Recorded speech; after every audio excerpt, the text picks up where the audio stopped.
one. There we are. We are here, episode 17. Little week intermission, but we are here with special guests Logan and Carson from Nerd Sesh. You have seen them before. They are here again. Logan and Carson, how are you guys doing? Fantastic, Mars. We just saw you the other day. We had you over on Nerd Sesh, which was a ton of fun. But I love this sort of stuff, man. I had a ton of fun when we ranked the top 10 peaks of the 21st century, and now I'm very excited to do the same thing with some throwbacks. Yeah, we spoke a little bit about some offensive players from yesteryear, as we would call it. But now we are getting all inclusive offense, defense, combination. We did do this for the 21st century. If people haven't watched it, make sure to check it out. It was a great time. We was here for 3.5 hours, I believe. But this time we are here. We're going to show some love to the guys who played in black and white and before games were live on TV.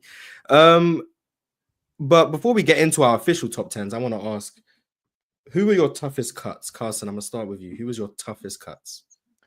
I think that the two guys who probably stand out to me most were David Robinson and Julius Erving.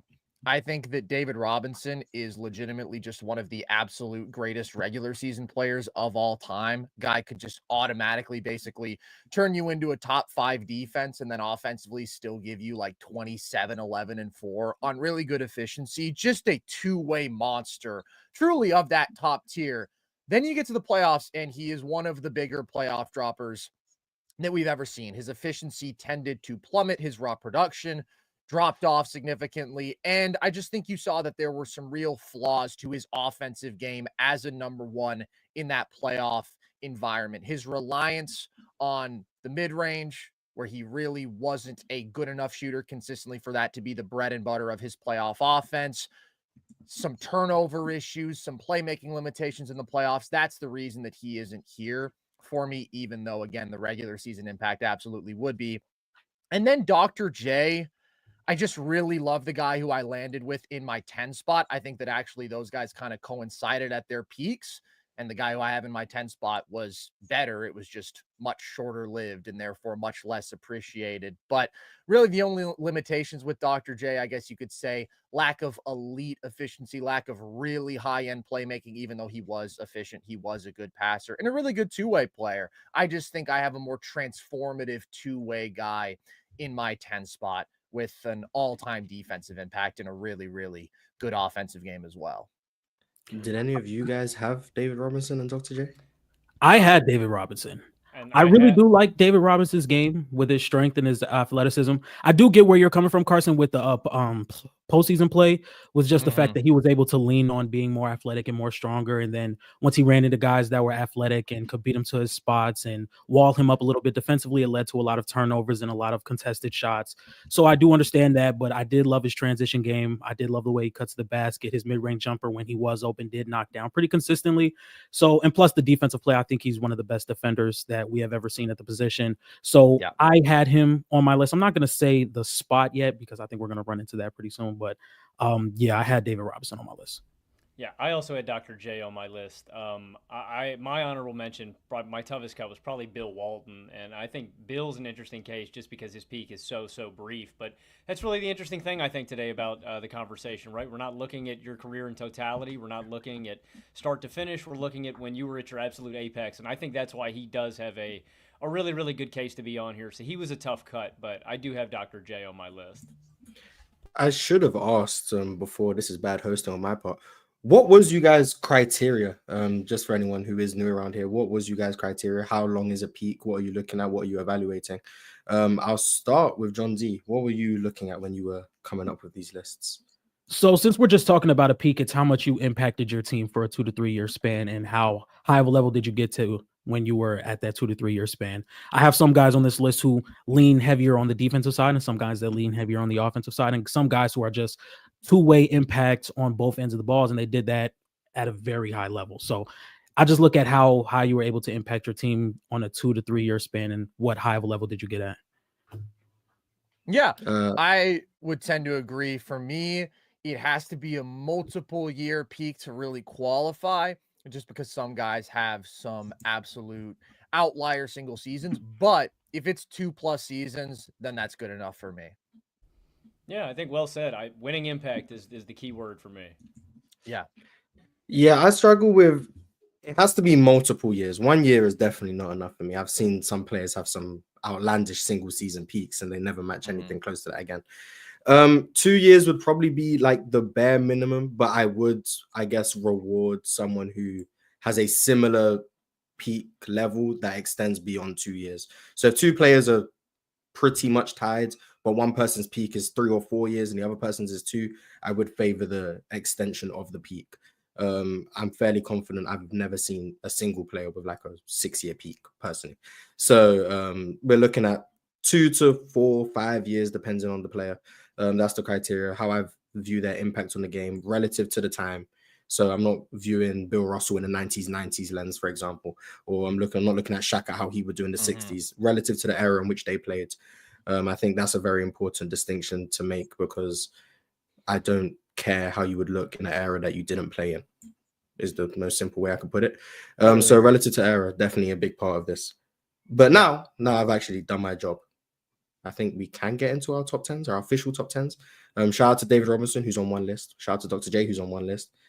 And then shout out to Bill Walton, who may be on no one's list. But I'm going to start with John D. I'm going to put the pressure on you. Oh, great. Number 10. Number 10. Okay.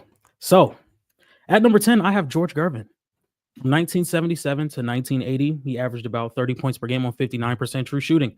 Throughout those years, he was a +6, +7% true shooting. I really like his scoring ability, getting to the lane, his ball handling ability, being 6'7", 6'8", with a fluid ball handler, the fluid ball handler that he was, and the efficiency that he held up in the playoffs. So I just had him at number 10 here.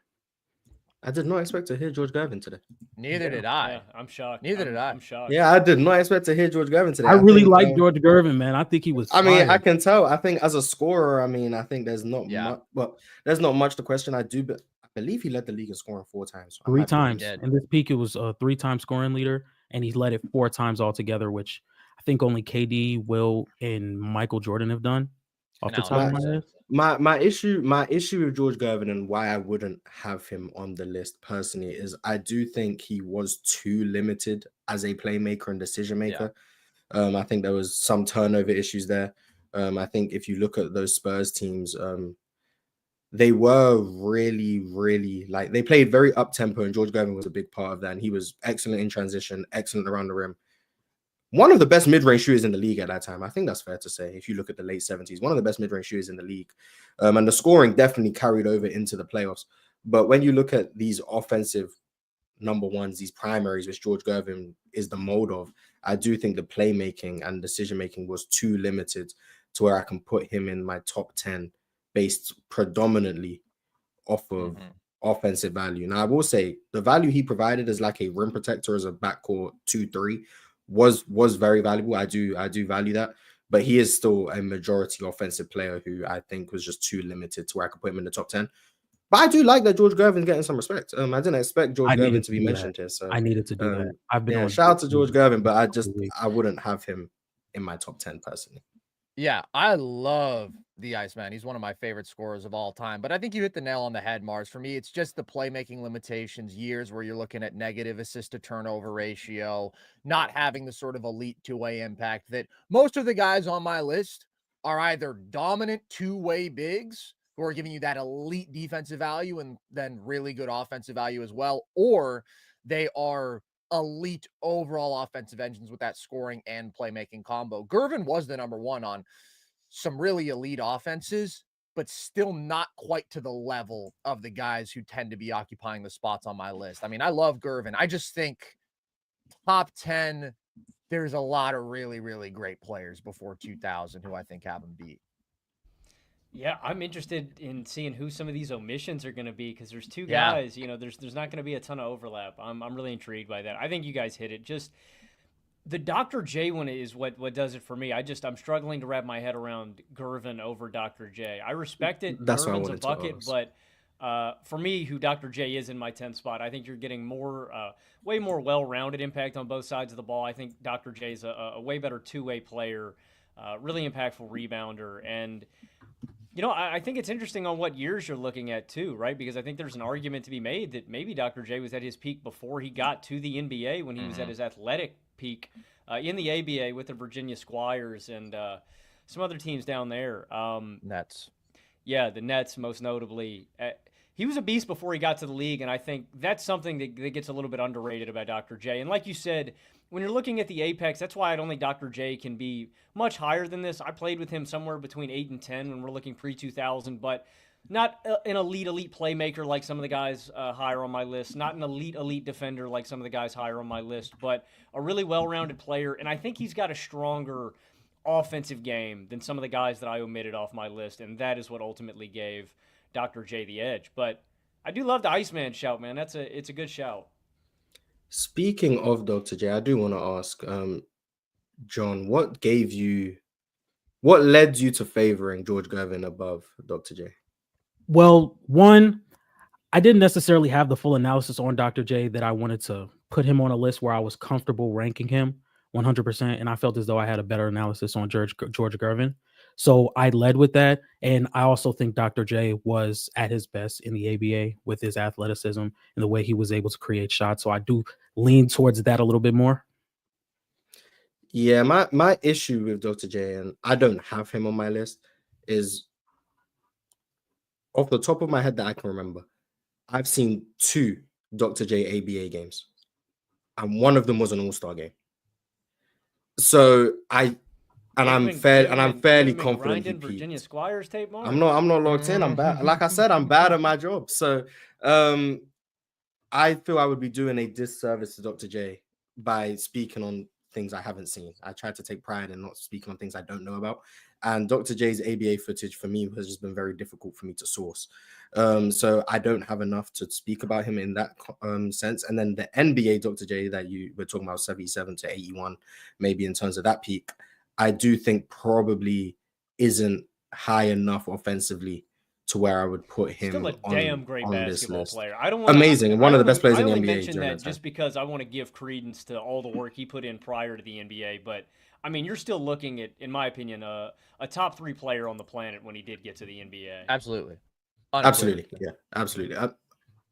I mean, you look at when he came into the NBA, I would say Kareem, Bill Walton, and Dr. J were the top 3 players in the NBA. He was still amazing. I do think the offense had somewhat regressed.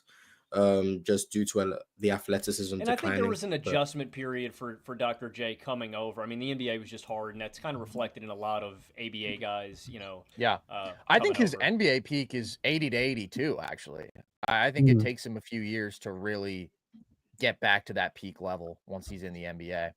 But if I can give my number 10, unless you want to say more about Dr. J, you just mentioned the other guy who was a top 3 player at this time when Dr. J comes into the league in 77 and 78. I do think that Bill Walton peaked higher, and he is in my number 10 spot. And Mars, you mentioned that if it's super close between 2 peaks, you would tend to favor the guy who sustained it for longer, which I understand, and that's a totally fair perspective. I just think Bill Walton truly has one of the highest and most underrated peaks in NBA history. If you just look at the impact that he had on the Portland Trail Blazers, who he made an elite offense and an elite defense in the 2 years when he was healthy, mostly healthy and at his peak, even though he doesn't finish the 1978 season healthy, they were 92 and 31 when he plays. That's like a 60-win pace. When he didn't play, they were 15 and 26. We're literally talking about going from the best team in the league with the guy on the floor to one of the worst teams in the league with the guy off the floor. In the one season that he was healthy end to end, they won the title. And then the next season, they were 50 and 10 when he got hurt, and they ended the season 8 and 14 was what they went after that. So the reason that I prefer him to David Robinson, which I did consider because I think that they have a lot of similarities in terms of being these elite defensive anchors, first and foremost, 2 of the greatest defensive players that we've ever seen.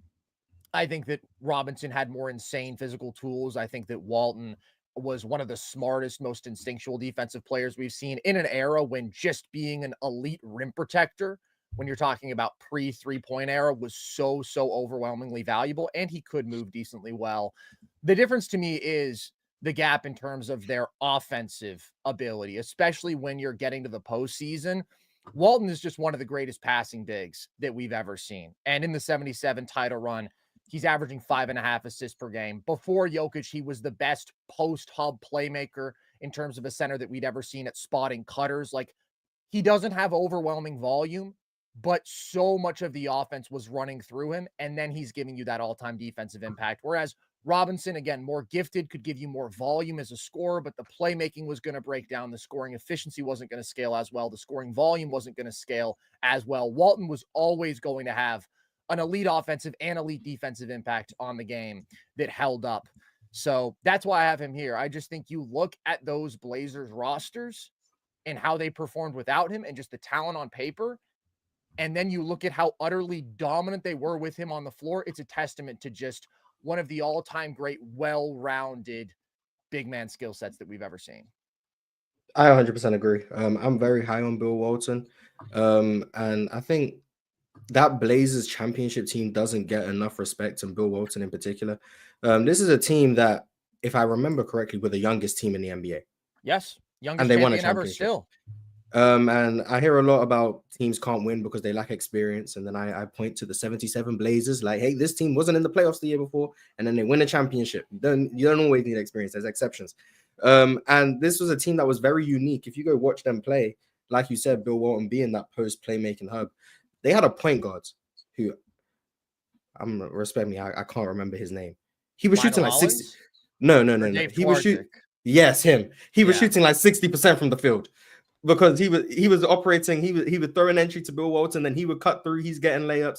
Like, it was such a unique offense for the time. And Maurice Lucas knocking down elbow jumpers and baseline jump shots. It was a very interesting team to watch. And Bill Walton was the catalyst of both sides of the ball, being able to be the focal point offensively of one of the best offenses in the NBA, and then being the anchor defensively for one of the best defenses in the NBA.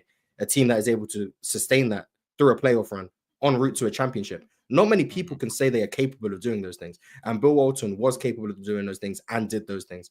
Now, the reason why ultimately I couldn't put him even higher, I also have Bill Walton at 10. The reason I couldn't put him even higher is because the peak was so short-lived. You're really looking at 77, 78 is cut short, and then it's over. We're looking at, if we go off games played, we're looking at a season and 2/3 maybe of games of a peak, but it was so dominant. He was so great. Clearly the second best player in the league, in my opinion.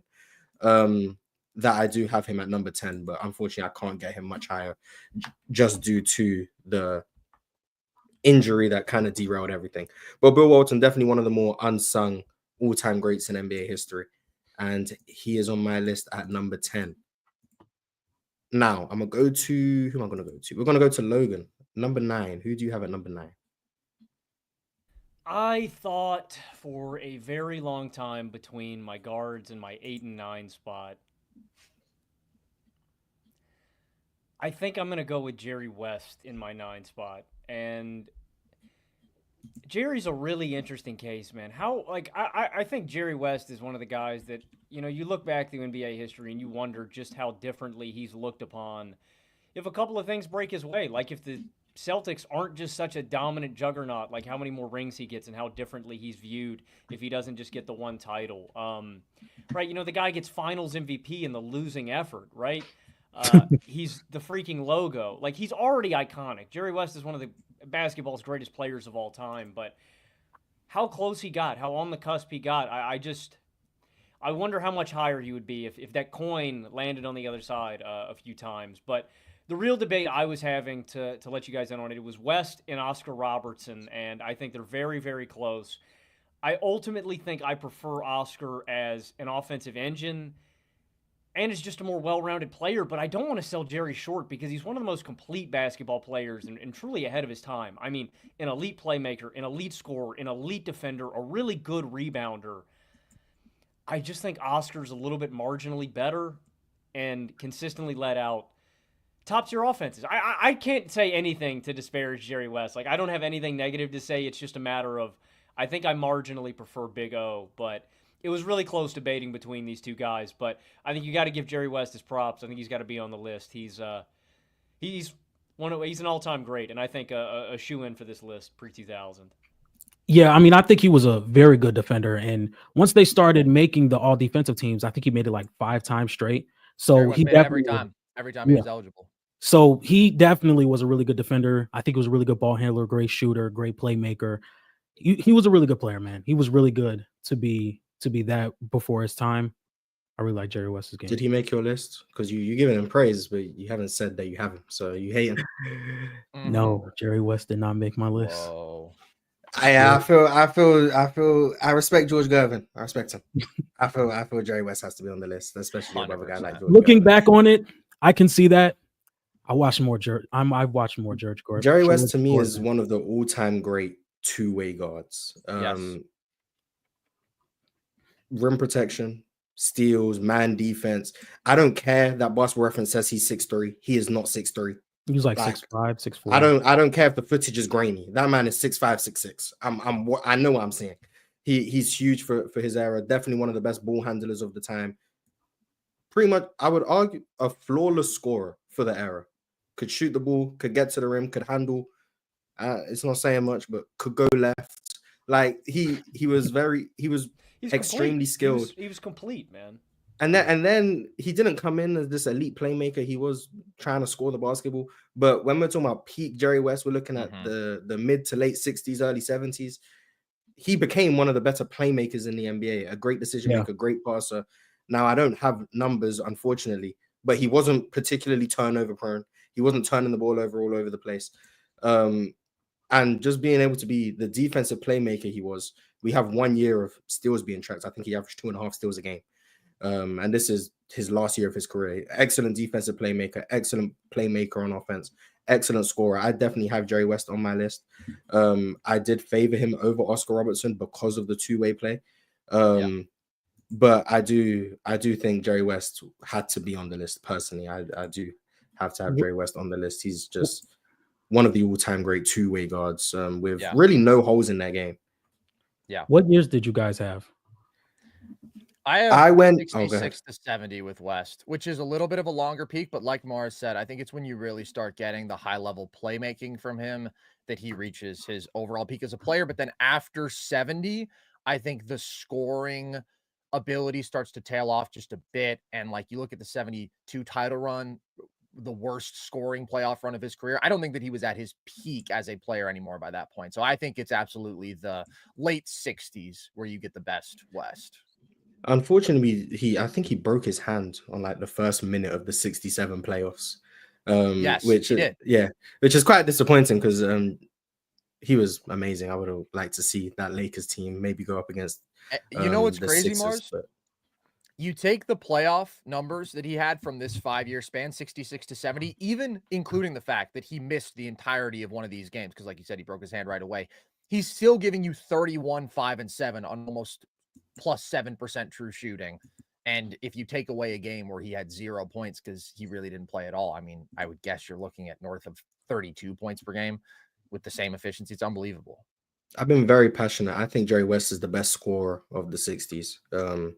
I know that's seen as a hot take because obviously there was a certain someone putting up 50. I like that take. But I think Jerry West is the most complete, most consistent playoff translation scorer in the NBA during that time. Extremely efficient, could make free throws, got to the free throw line a ton.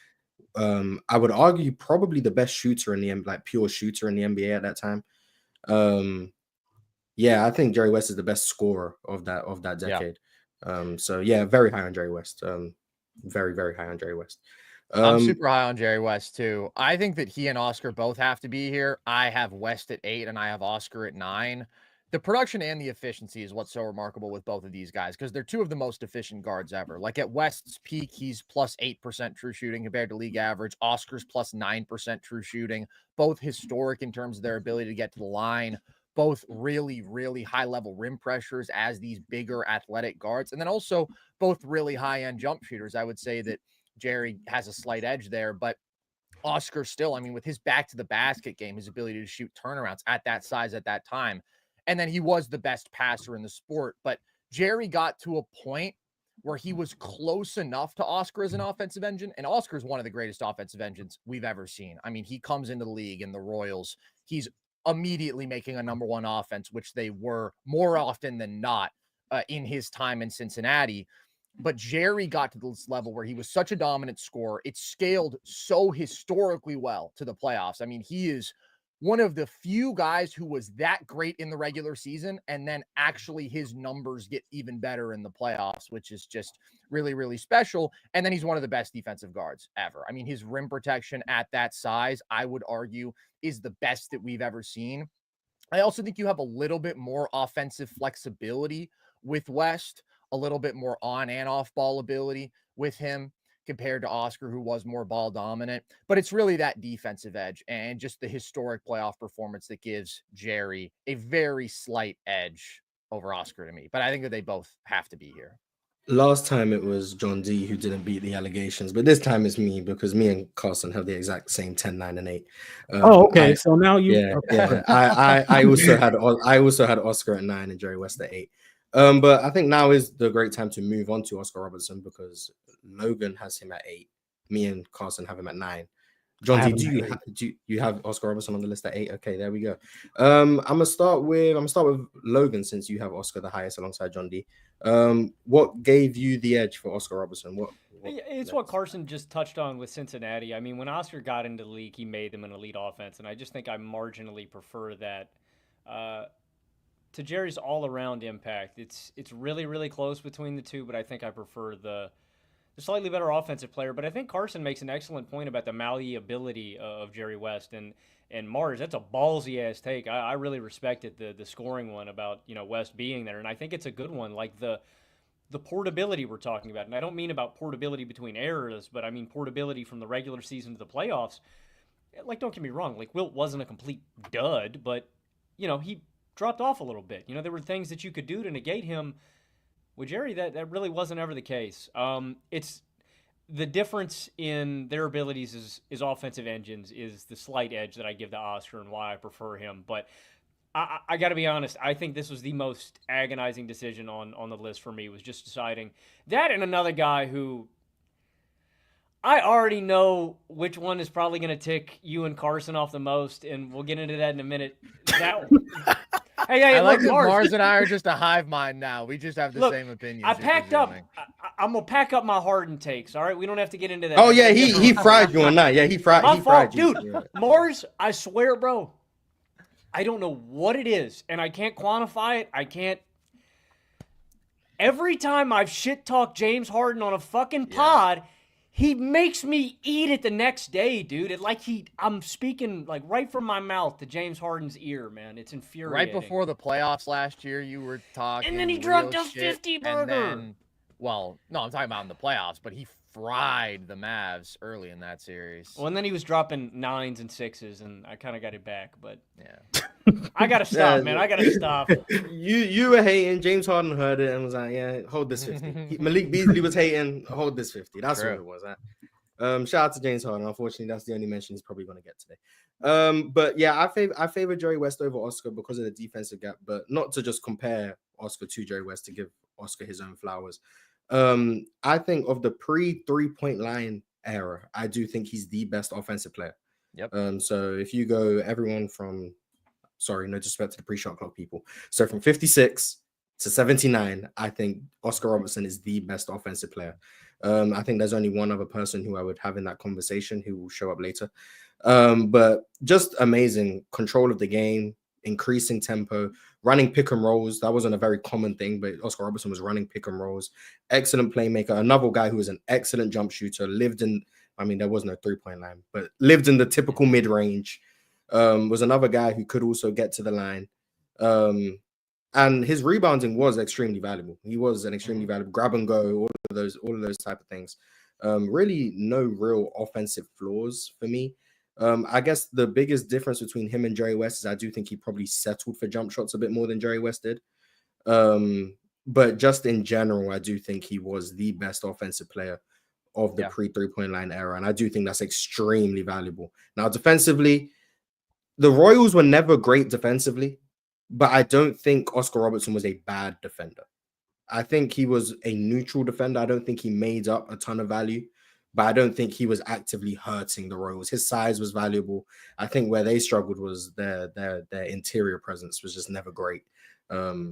No disrespect to guys like Wayne Embry, but they just weren't the greatest interior presence at the time in an era in which Wayne Embry's going to hop on Twitter and flame you for that, Mars. That's not cool. I mean, hey, you should be appreciative that a guy my age is going back and watching film.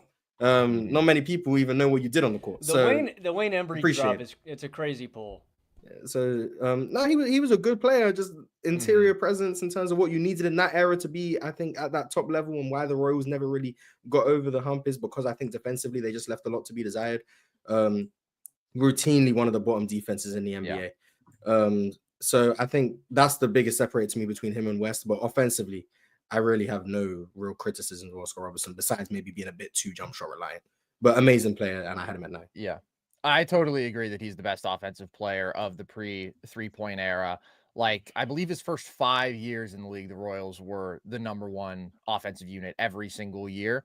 And another really, really special ability of his was his transition play. At his size, that sort of athlete, all the angles available to him as a driver and a passer. This is the fastest era in basketball history. Teams are averaging 120 possessions per game. So much of the game is occurring in transition, and I think Oscar was the best transition player at this time. So both he and West, you just look at their team results when they were available compared to where they weren't. Oscar, all of his time in Cincinnati, won 54% of his games when he was on the court, which isn't a super high number. But like you said, Mars, that's because they were consistently among the worst defenses in the league. And I do think that, like you said, Oscar was a neutral defender, didn't positively contribute, didn't really help those groups out. But then when he missed games, they won 24%. They were an abomination because their offense just totally fell apart.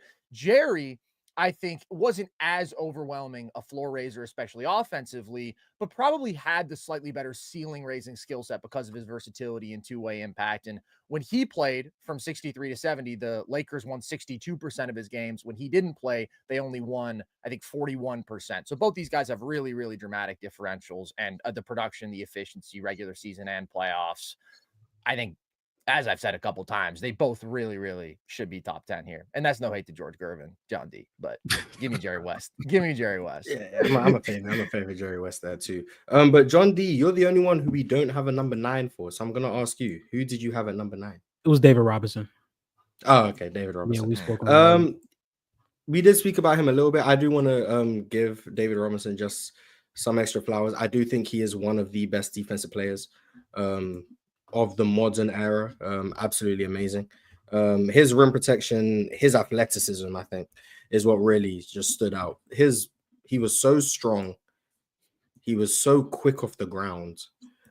And his ability to alter shots that not many people at the time would have been able to alter, I do think led to him being one of the greatest floor raisers in a regular season sense that we've ever seen. Now, the issue I have with David Robinson, stylistically, I just don't think he was meant to be the offensive engine for your team. And I think he was put into that role far too often. And I think you saw just a lot of his shortcomings come out. He was a jump shot reliant big. He was called soft because of how many jump shots he was taking. He was a face-up big. He wasn't going to bruise and back you down and get the easy offense like a guy like Shaq would. And he wasn't the difficult shot maker that a guy who will come up later was. So he fell in this middle of the pack where he can't generate the efficient looks like other people can, and he's not a good enough tough shot maker to be neutral efficiency on high volume. So he ended up being this inefficient playoff scorer when you had him as the focal point of the offense. But then when you had him as this secondary offensive player, when Tim Duncan arrives, he's still not the greatest postseason scorer, but his value, I still think, is through the roof. And I've given the opinion before, I'm not 100% sold that Tim Duncan was the best player on the 99 Spurs. Now, I'm not saying Tim Duncan wasn't, but I'm not 100% sold that he was. How impactful I viewed David Robinson defensively during that year, that run, and then offensively being able to complement, being able to be a lob threat, being able to find guys like Tim Duncan with that high-low stuff was extremely valuable. And I don't know what the impact metrics say, but they've always been very favorable to David Robinson, and I assume they also are in 1999. He was just so impactful defensively, and he was able to play seamlessly in that number 2 role, even after his athleticism had declined after the injury in 96. Was it 97? 97. 97, thank you. He was still able to be that impactful. So I envision peak David Robinson being able to be the secondary offensive player. And I just view that's one of the best players in the sport who was just catapulted into the wrong role. Unfortunately, I wrestled between David Robinson and Bill Walton at my 10 spot. And I favored Bill Walton because my case for David Robinson relied too much on a hypothetical. So I slightly favored Bill Walton just because of that.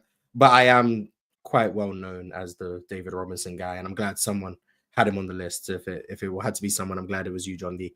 But yeah, it just missed out for me. Had him. He is my toughest cut. He was my number 11, but I just couldn't get him on the list. Carson already said he didn't have David Robinson. So I don't. Did you have David Robinson? I didn't. Carson, you can go ahead. Well, I was just gonna give a little bit more testament because obviously it's super famous that in the 97 season, David Robinson gets hurt and the Spurs go from a 59 win team to a 20 win team. Not to be fair, there were some other factors there, like Sean Elliott's hurt for most of that year. It was kind of the season from hell for the Spurs in totality, but it is very telling about the sort of historic regular season impact that he did have. Like, they immediately plummet to being the worst defense in basketball. And of course, when David Robinson joined the Spurs, again, there were some other factors. The roster around him got better, but before his rookie season, they were a 21 win team. He joins, they're a 56 win team. They win a playoff series. It's one of the biggest single season turnarounds ever. Like, David Robinson was a part of 2 of those in his career, 2 of the biggest single season turnarounds ever, just from him not being on the floor to him being on the floor. And I do think that that is very telling. It's just so rare to have a defensive talent of his caliber, to have an athlete of his caliber who then can also be a really good offensive player, even if not a true number 1.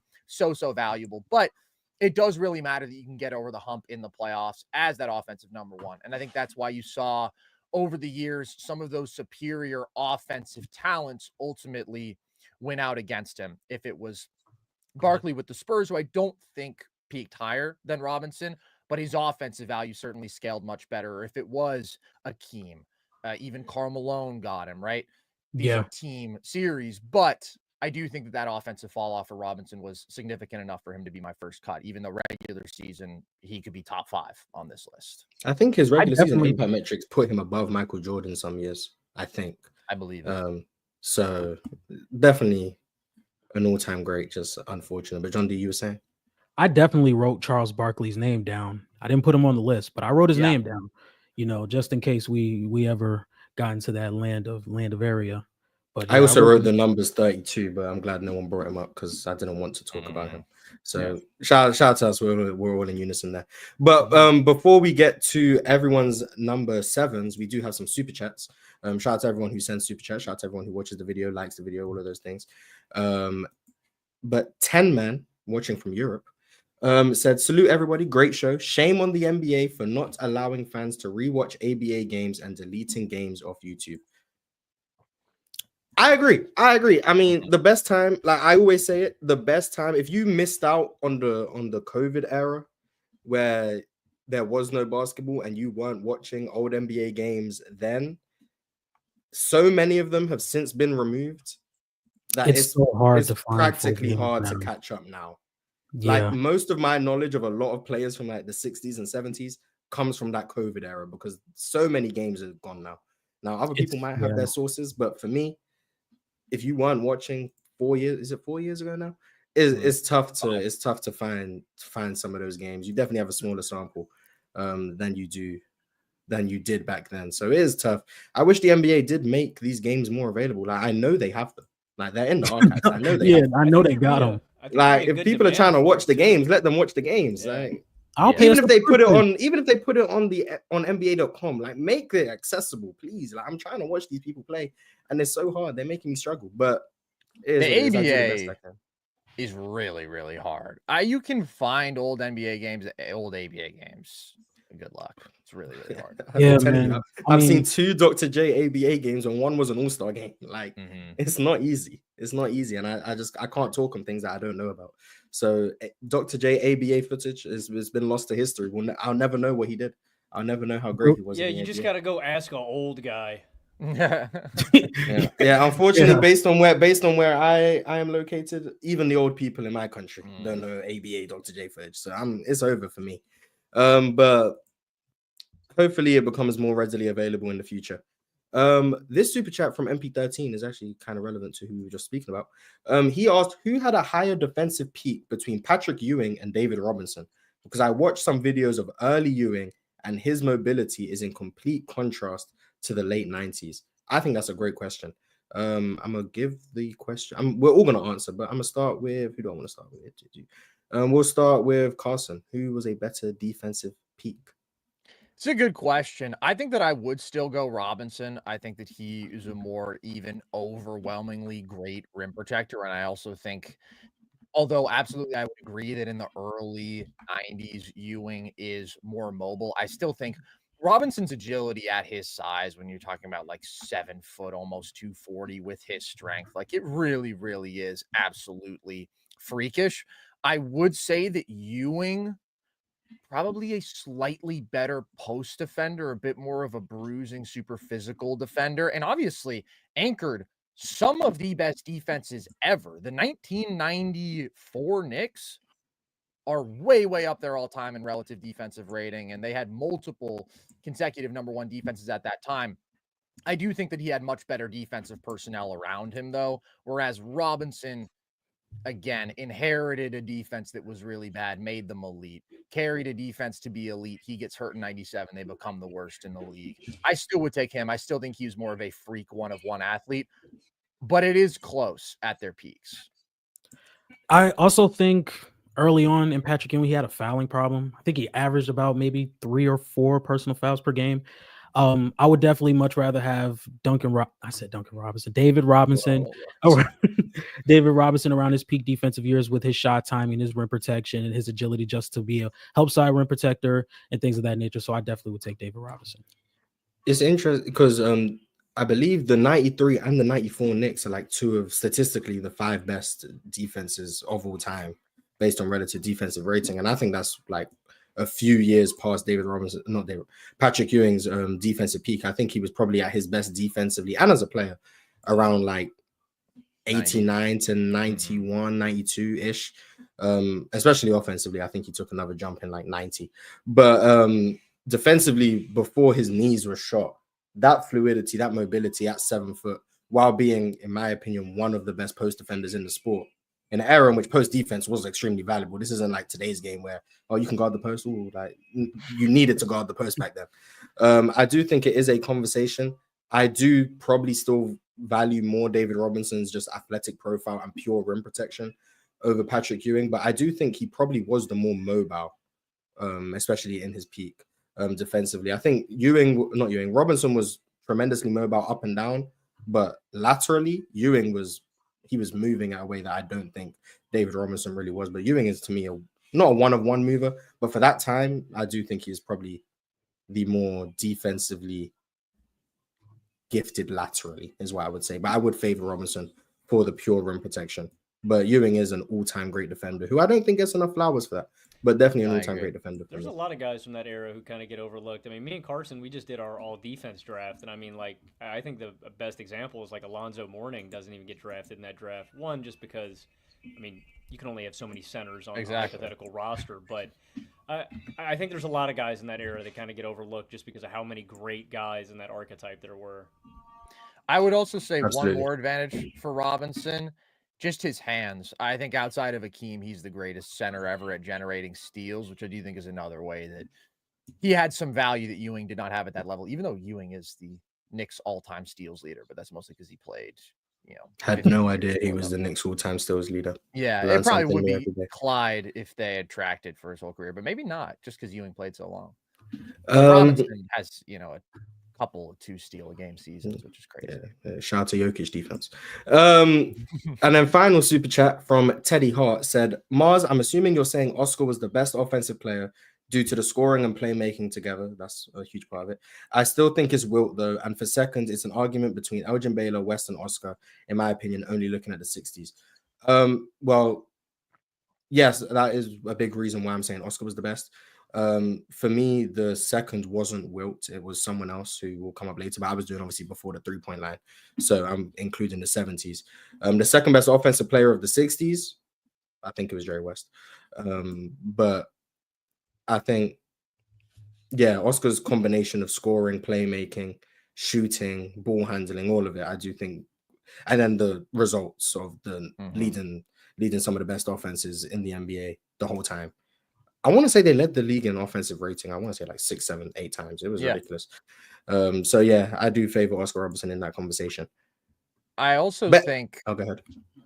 Wilt's offensive peak to me, Wilt's overall peak, is not when a lot of people tend to think it's not 50 points per game, though. It's not 50 it's points per game. absolutely not 50 points per game, Wilt. And you just look at like the fact that this was the single most extreme ratio of scoring to passing. This is some of the craziest scoring blindness that we have ever seen. And like, no matter how many raw points you can put in, there are limitations to that if you're not really enhancing your teammates. And I think if you look at Wilt, for the majority of his stint with the Philadelphia Warriors, like that was the reality for him. He comes into the league, joins the worst offense in basketball, and improves them to the second worst offense in basketball when he scored 37 points per game. Oscar comes in, inherits a bad offense, makes them the number one offense. Just that scoring, playmaking combo, that efficiency, to me, is overwhelming. It absolutely clears Wilt by a wide margin in the early 60s. And then when you get to Sixers Wilt, it's closer, but I would still lean Oscar with his ability to make so many decisions for an offense, pour in a little more volume than Wilt at that point while maintaining that crazy efficiency and being the best passer on the planet. I expect, I don't know when Wilt's going to show up. Spoiler alert, I think Wilt will be on these lists. But we are on to number 7. Logan just went first with Oscar as his number 8. So Carson, who do you have at number 7?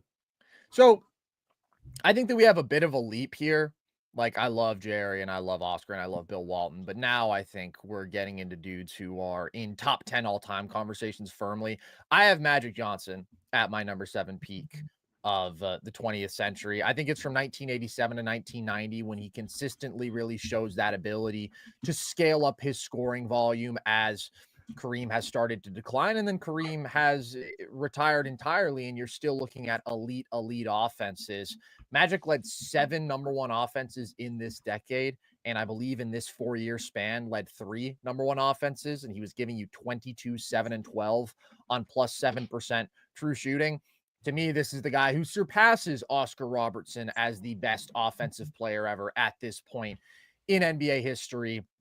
Greatest passer that we have ever seen. His audacity, his ability to see every angle at his size, so creative as a passer. I think he is at this time, again, if we're just looking at up this point in NBA history, unequivocally the best transition player that we'd ever seen, again, with his passing, but also with his scoring ability as a downhill threat at that size. And then I always think that he is underrated as a scorer. I think that his efficiency is some of the greatest that we've ever seen. And he's one of those guys, like we were just talking about with Steve Nash Mars the other day on our show, who was a historic playmaker. And so he was going to lean on that first, creating for his teammates, creating really high value assists for them at the rim, weaponizing the defensive attention that he draws.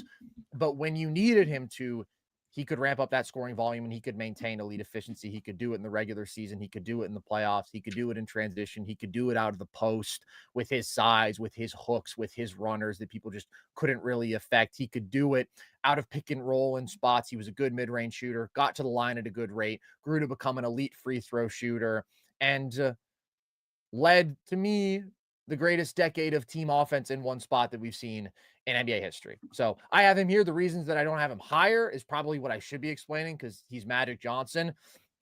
I think from this point forward, of all the dudes who we're going to talk about, he is easily the worst defensive player. I think that it was a little bit tricky to really find a spot for Magic because offensively he's your point guard, but defensively, although he is full court fast in transition, he's not laterally quick. He's not somebody who you really want to put on guards. And so you end up sort of kind of trying to hide him on these 4s, and he can create some value for you with his ability to generate steals and whatnot and his defensive rebounding. But overall, I would say a very meh defender.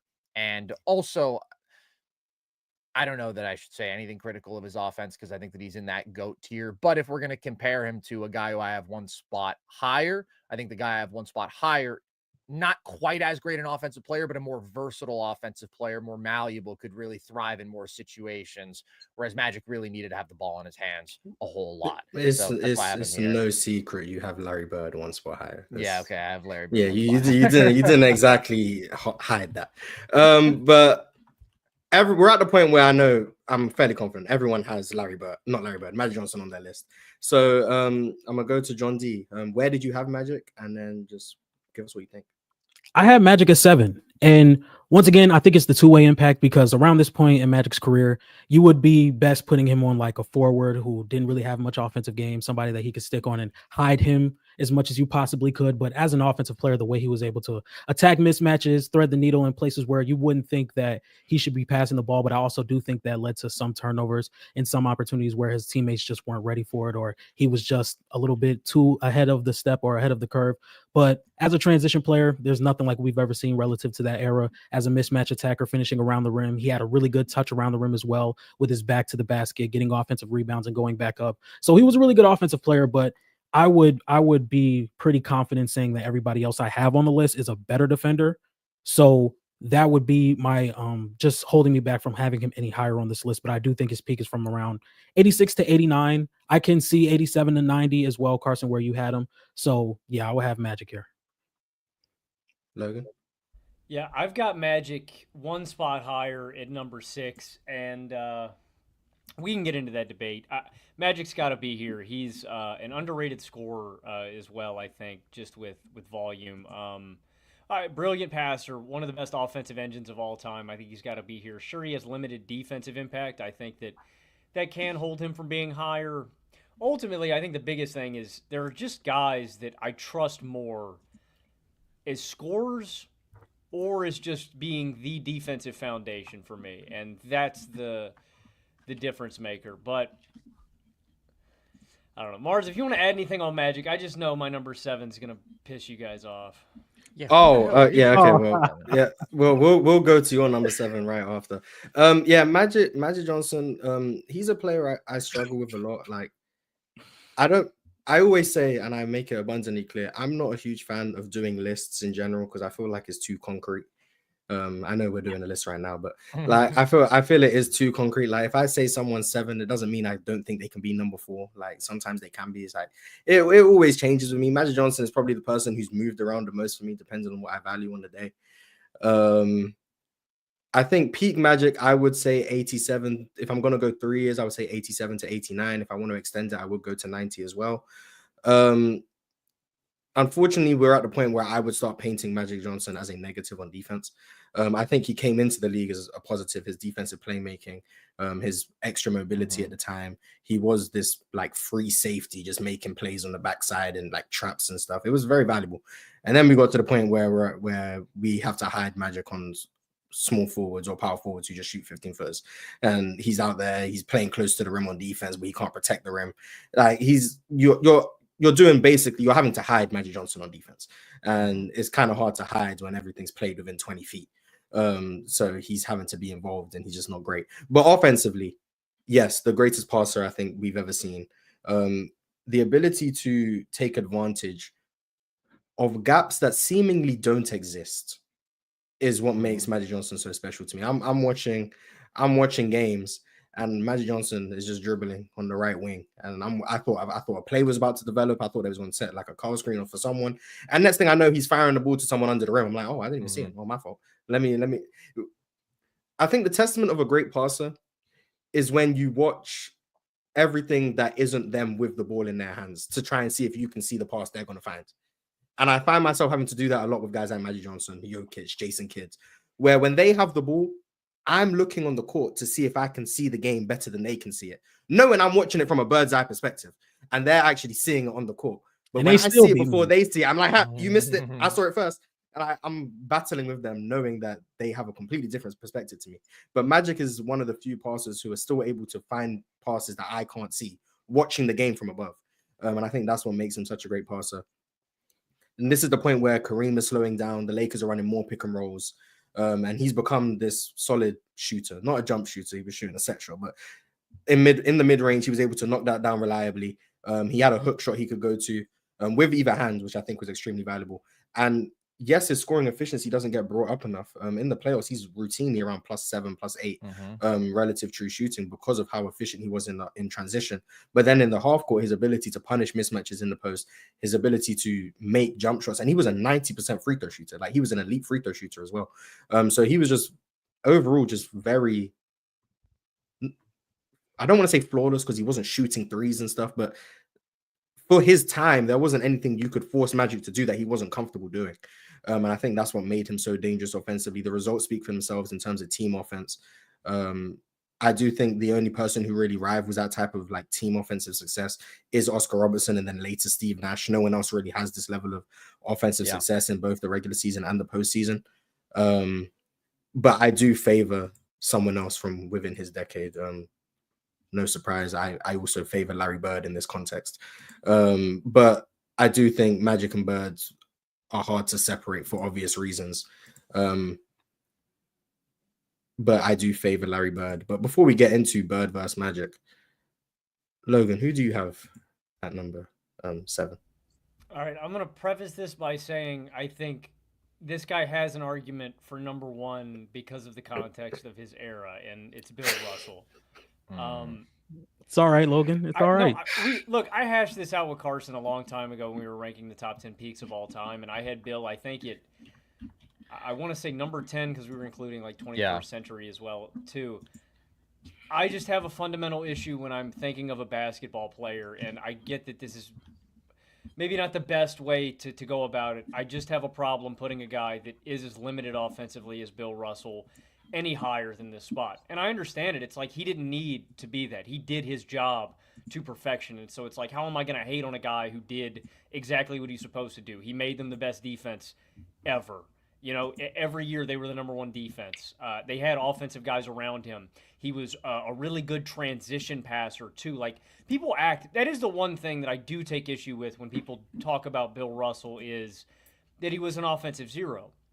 And that's not true, right? He was good on the offensive glass, could go back up with stuff, could do simple finishing openly, and was a solid passer and playmaker out of the post and like an uber-intelligent basketball player. But when we're getting down into it, I just can't have a guy who's this offensively limited any higher. And I get maybe that's not the best way to think about these things because he was the best answer to Wilt Chamberlain. He led to the ultimate team success. They were elite defenses every single year, but nobody else higher than Bill on this list is as offensively limited, and that's why he's here. So I vehemently disagree. Like, so do I. As far as disagreement can go, I'm on like a 99 on a scale of 100 in terms of disagreement. But John D, where do you stand, real quick? Because I know you guys are big Bill Russell guys, so I wanted to go before you guys go on your rants because I know it's coming. But I think Bill Russell, with what he provided in that era of time, is just limited spacing, a lot of baskets around the rim. And if you're taking away that possession after possession, that makes you extremely valuable to where the Boston Celtics were routinely the best defense in the NBA. And I don't even think their offenses were that good, and I still think they were bad. Exactly. They the worst offense in basketball 3 times in Bill Russell's tenure, and they won the title every year and led the league in net rating. Much better than everybody else defensively. Yeah, so I truly think once it comes down to a value, there's not, even to somebody that we're probably going to get into very soon, his two-way ability just did not outmatch the level of defense that Bill Russell led and provided for multiple years, to where the defense alone, even with a below average offense, could still win you a title multiple times. So you guys have the floor. I know where you guys are going. Yeah, go ahead, Carson. There's just no comparison for it in NBA history. And that's where I think, Logan, you're just applying criteria from era's sense that do not work when you're talking about 60s basketball. It's like John D said, this is an era when everybody is trying to get to the rim. And if you are forcing the offense to settle for jumpers, that's a win because people just aren't great jump shooters and everything counts for 2 points. Bill Russell is by far the greatest deterrent and rim protector and defensive player in NBA history. I just watched a game from the 63 finals. He had 8 blocks, a couple on the mountain space too, by the way, on Jerry West pull-ups, because he's one of the most mobile defensive bigs ever. Even though this was the 1960s, that wasn't like an overly prioritized skill set, but he's 6'9", crazy agility with his length, with his vertical athleticism, smartest defensive player, best instincts, all-time great rebounder. And the guy fueled 12 number 1 defenses in 13 years. They were not a good defense before he got there. He automatically makes them a number 1 defense. He leaves, they're the number 1 defense in 69, and they immediately fall off to being a below average defense.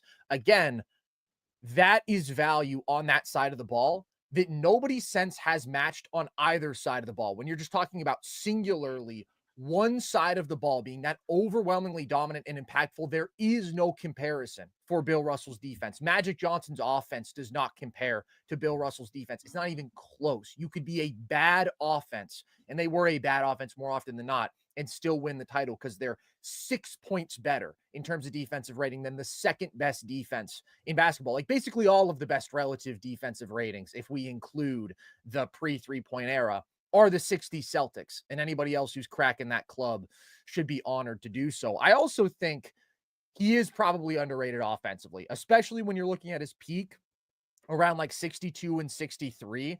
Across those two postseasons, he's giving you 21 points per game on plus 3% relative true shooting with his 26 rebounds and 5 assists per game. And so much of the Celtics offense at this time was run through Bill Russell. This is a team that is running handoff after handoff after handoff. Who makes that viable? It's their great passing big who's able to facilitate those actions, who's able to spot cutters, who is able to start the fast break consistently as really the first sort of grab and go center in history, a really good outlet passer. But it really just comes down to the fact that, yeah, this is the weakest offensive player on the list, but was a good offensive player whose defensive impact is completely unparalleled and was far and away the driving factor of the greatest dynasty in basketball history. They were winning title after title with Cousy, post Cousy, before Hondo, with Hondo. Like all that mattered was Bill Russell in this defense. And that's why he has to be higher than this to me. I probably don't have him as high as Mars, but this is too low. If you're going to look at one-way greats and compare him and Magic, not only do I think that Bill Russell is clearly a better offensive player than Magic is a defensive player, the gap in terms of the value of Russell being the GOAT defensively compared to Magic, even if you think he's the GOAT offensively, it's still there. And I just have to have Russell higher. I think the biggest reason why I disagree is because I think in theory, and we're all relatively young, we've grown up, and even our parents have grown up. Individual offense was more valuable than individual defense. That's been the case from 1980 through the 90s. Maybe you could argue in the early 2000s it was a bit different. Maybe you could argue that. But all the way through up till now, individual offense is more valuable than individual defense. The only era in which I find that to be very clearly not true is the 60s. Individual defense was, to me, far and away more valuable than individual offense. I think if I wanted to use an example, I would just be like, there was one team that dominated defensively and were bad offensively in the Boston Celtics, and there was another team that dominated offensively and sucked on defense in the Cincinnati Royals, and there was a very clear, distinct level of winning. One was very far more impactful than the other, and I think Bill Russell plays defense better, more impactfully than any player plays either side of the ball in NBA history. Whoever you think the best offensive player is, they physically are not capable of being more impactful offensively than Bill Russell was capable of being defensively. And then you look at it from a skill set perspective. He was 6'9", if I want to be nice, 6'10", 235, moved like a wing, was able to run faster than everyone on the court, could get off the ground quicker than anyone in the NBA. His timing was amazing. He never fouled. And he was blocking, like Carson said, 8 shots in the game he watched. I believe when other people do their individual tracking, it's around 8 shots a game.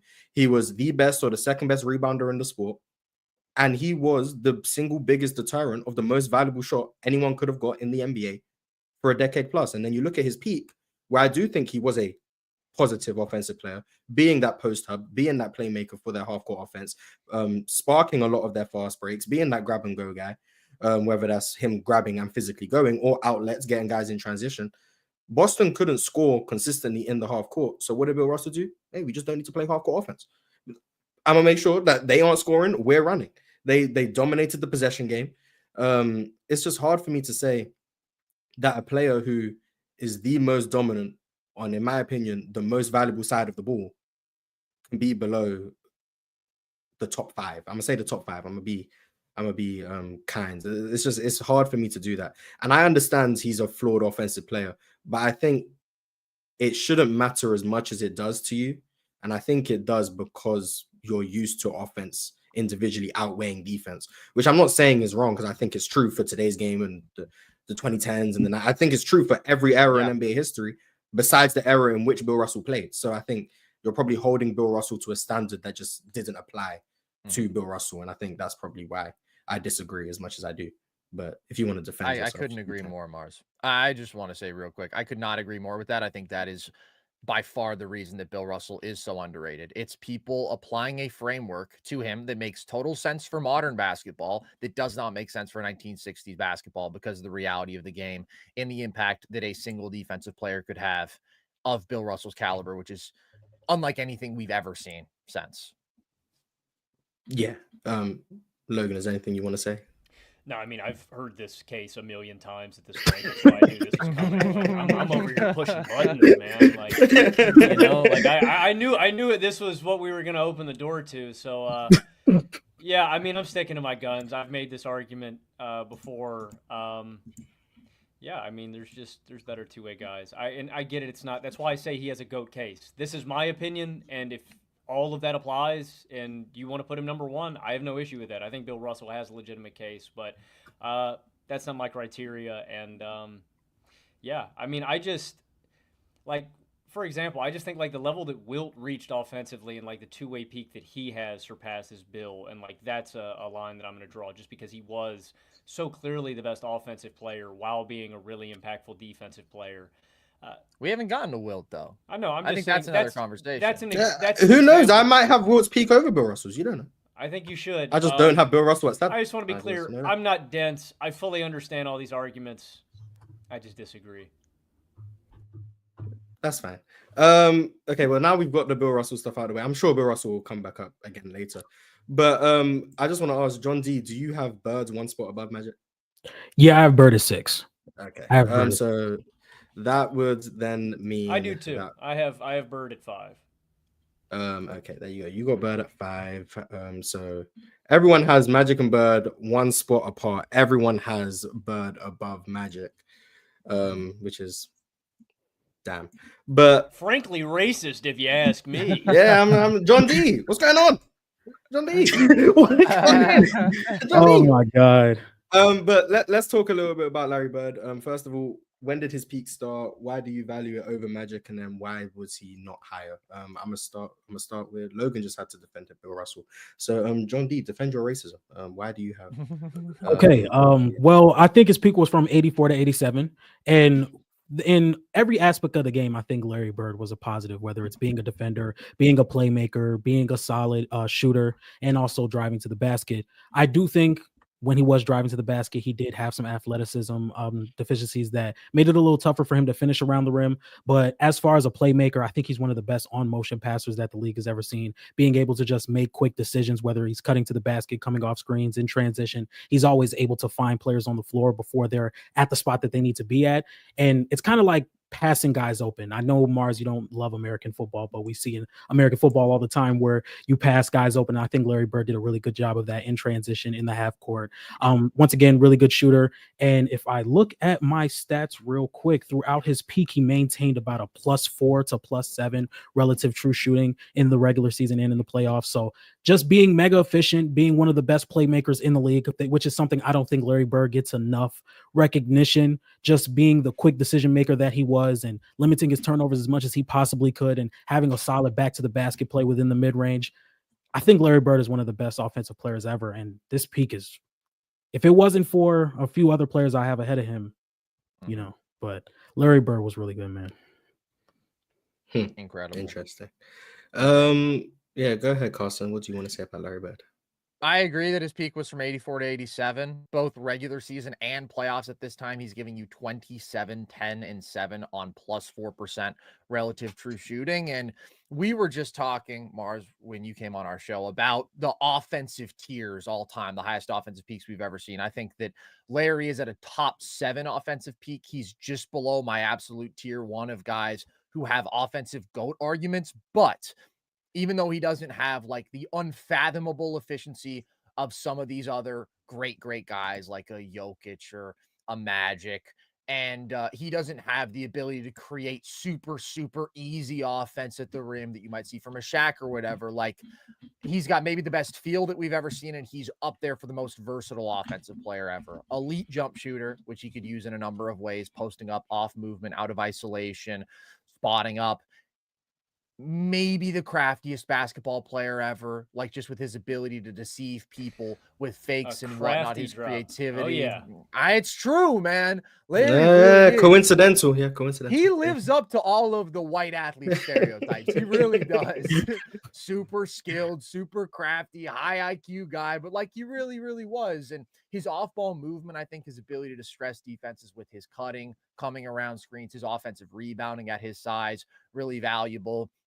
And the assist numbers won't say this, but he's probably a top 5 passer of all time, or at least very, very close to it. I think he's the greatest touch passer we've ever seen. He's an amazing transition passer. His ability to spot cutters, again, the deception, the creativity, like he's just the guy who I feel like I can plug in any offense ever, and he's going to make quick decisions, and he's going to impact the game without the ball and with his shooting, and just do whatever I need him to do at an extremely high level. And if not for the peak Showtime Lakers, could have led a number of the best offenses of this decade. 88 actually is when the Celtics have a historic offense, but they had so many number 2 and number 3 offenses that are just behind the Showtime Lakers. And Magic is the better offensive player, even though I think that Bird has more versatility and malleability there. But the difference is that I think that Bird was a clear plus defender compared to Magic. I think that he, at this point, was probably better in the passing lanes. I think if you look at young Magic, he, like you said, Mars, was more prone to causing some havoc with steals and whatnot. But Larry at this point is still giving you 2 steals a game. Big difference. He actually does have some underrated secondary rim protection value, in my opinion, and he's averaging a block a game at this time in his career, while he's an elite rebounder. Positionally, he's just a super, super smart defensive player. I think more consistently engaged defensively than Magic. That's, to me, where he takes the slight edge. I think Magic is the better offensive player, but Larry is pretty close there because he is just so incredibly versatile, such a great fit anywhere, such a great ceiling raiser, and then he's clearly the more impactful defender. Yeah, and the only other word I'd add with Larry is just what you were touching on, the connectivity of Larry, just where I feel like you put him anywhere and he's going to be super impactful. And like, you know, Magic did need the ball in his hands, and I'm not saying that as like a knock. Like, I mean, he let out great offenses, you know? I mean, that's a testament to Magic as a player. But, you know, Larry could fit with a McHale. Larry could fit with a Robert Parrish, and Larry could connect and enhance all these guys. And I do think that's the underrated aspect, because I think a lot of people will attribute enhancing and making players better to just raw assist numbers, when I don't think that's the best way to look at it, right? Like, Larry enhances guys because he's a floor spacer, and you have to respect him as a shooter, which opens up space for other guys. As a connective passer, just making quick decisions like Carson mentioned. Like, I think Larry can get underrated sometimes in some of those areas, but I think the gap that you mentioned, Carson, is right. The defensive gap, I think, is large enough between him and Magic, is what ultimately puts him over the top. But these guys were so close at the peak of their powers. You know, I really don't think I'd take any issue with, I mean, because, like, that was the debate, right? You know, everybody does. Yeah. We got Stephen A. and Kai Cenat going about Michael Jordan and LeBron still. People in the 80s were going on about Magic and Larry for the longest time. So I don't have any issue if anybody has Magic over Larry, but I do prefer Larry. I guess I'll play devil's advocate, and I guess I'll give more of the drawbacks I believe probably exist with Larry Bird. He was surprisingly bad at the rim. I'll say bad. I mean, oh look, the white guy, he's not athletic, but like he did lack a lot of vertical pop, I guess, around the basket, relying on sort of like flip shots and touch shots. That led to ultimately his efficiency around the basket not being great. He didn't generate the easiest looks for himself. Unfortunately, we don't have the numbers for what he finished at the basket, but surprisingly, he missed a lot of bunnies, like a lot of bunnies. When you watch Larry Bird play, you go watch any random Larry Bird game, you'll probably find he missed an open layup. Like, you'll probably find it. It's just something that used to happen quite a lot. Now, he's a great rebounder, so a lot of the time he'll miss and get it right back and go back up and finish. there was a play, I can't remember who they were playing. He missed an open layup, got his rebound, and then made a layup over his head over a 7-footer, and it went in and one. I was like, I guess, but like that's just what made Larry Bird weird. And then offensively, I think he was so great as an off-ball player, but I do think if you could get physical with him and you did have length to bother him, he could struggle in terms of certain efficiency in certain matchups. I know Dennis Rodman made him struggle. So I do think his playoff scoring did leave a bit to be desired and leave a bit on the table in terms of how consistent it was on a series-to-series basis. But he was so versatile, like you guys said. He could play on ball, he could play off ball. I've made the argument that he was a better half-court passer than Magic Johnson.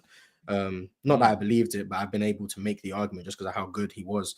Like you guys said, best touch passer of all time, in my opinion. The way he saw the game was so much faster than everyone else. And I think the ability to play next to a Mikal and Parrish, by the way, Mikal has the longest arms I've ever seen, but being able to play next to a Mikal and Parrish and then being a tertiary rim protector, because he didn't have to play the 4. He was a 3, but he was able to provide rim protection as a small forward next to 2 legitimate interior bigs, and Mikal on one post, Parrish on the other, and Bird is able to make that all work seamlessly, is a testament to his versatility, and that does make people better. You don't have to have a stretch 4 out there because Bird is limited, or you don't need to have someone who can do different things than what Parrish and Mikal did because Bird was so skilled. He made that a viable strategy. And then when he got Dennis Johnson, we're talking about 84, 85, 86, 87, someone who could find him for the easy ones, whether that's Birds is being fronted and he spins off and now Dennis Johnson can find him. That did make his life a lot easier. I do think if you had him as this primary offensive initiator, creating for himself and others, he did struggle a bit in a way that Magic Johnson wouldn't. But when you have him being able to play on and off ball and blend that seamlessly, I do think that's when you see Bird maximized. I do think before we get to the modern game and you get guys like Jokic, I do think he's the most versatile offensive player of all time to this point. And defensively, strong positive. I know he made some more defensive teams. Not sure he was a top 10 defender in the sport, but he made them, so shout out to him. But he was able to protect the rim as a small forward. He did have really good hands. He used his size well in a way that Magic Johnson didn't. Whether that's as a double team man, whether that is as a rim protector, being a tremendous rebounder. So I do think the defensive gap is what gives me the edge with Magic Johnson slightly below Larry Bird. But these guys are so hard to separate. We're talking about 40 years now, and we all have them one spot apart. So definitely would have loved to have been alive during the time of debates.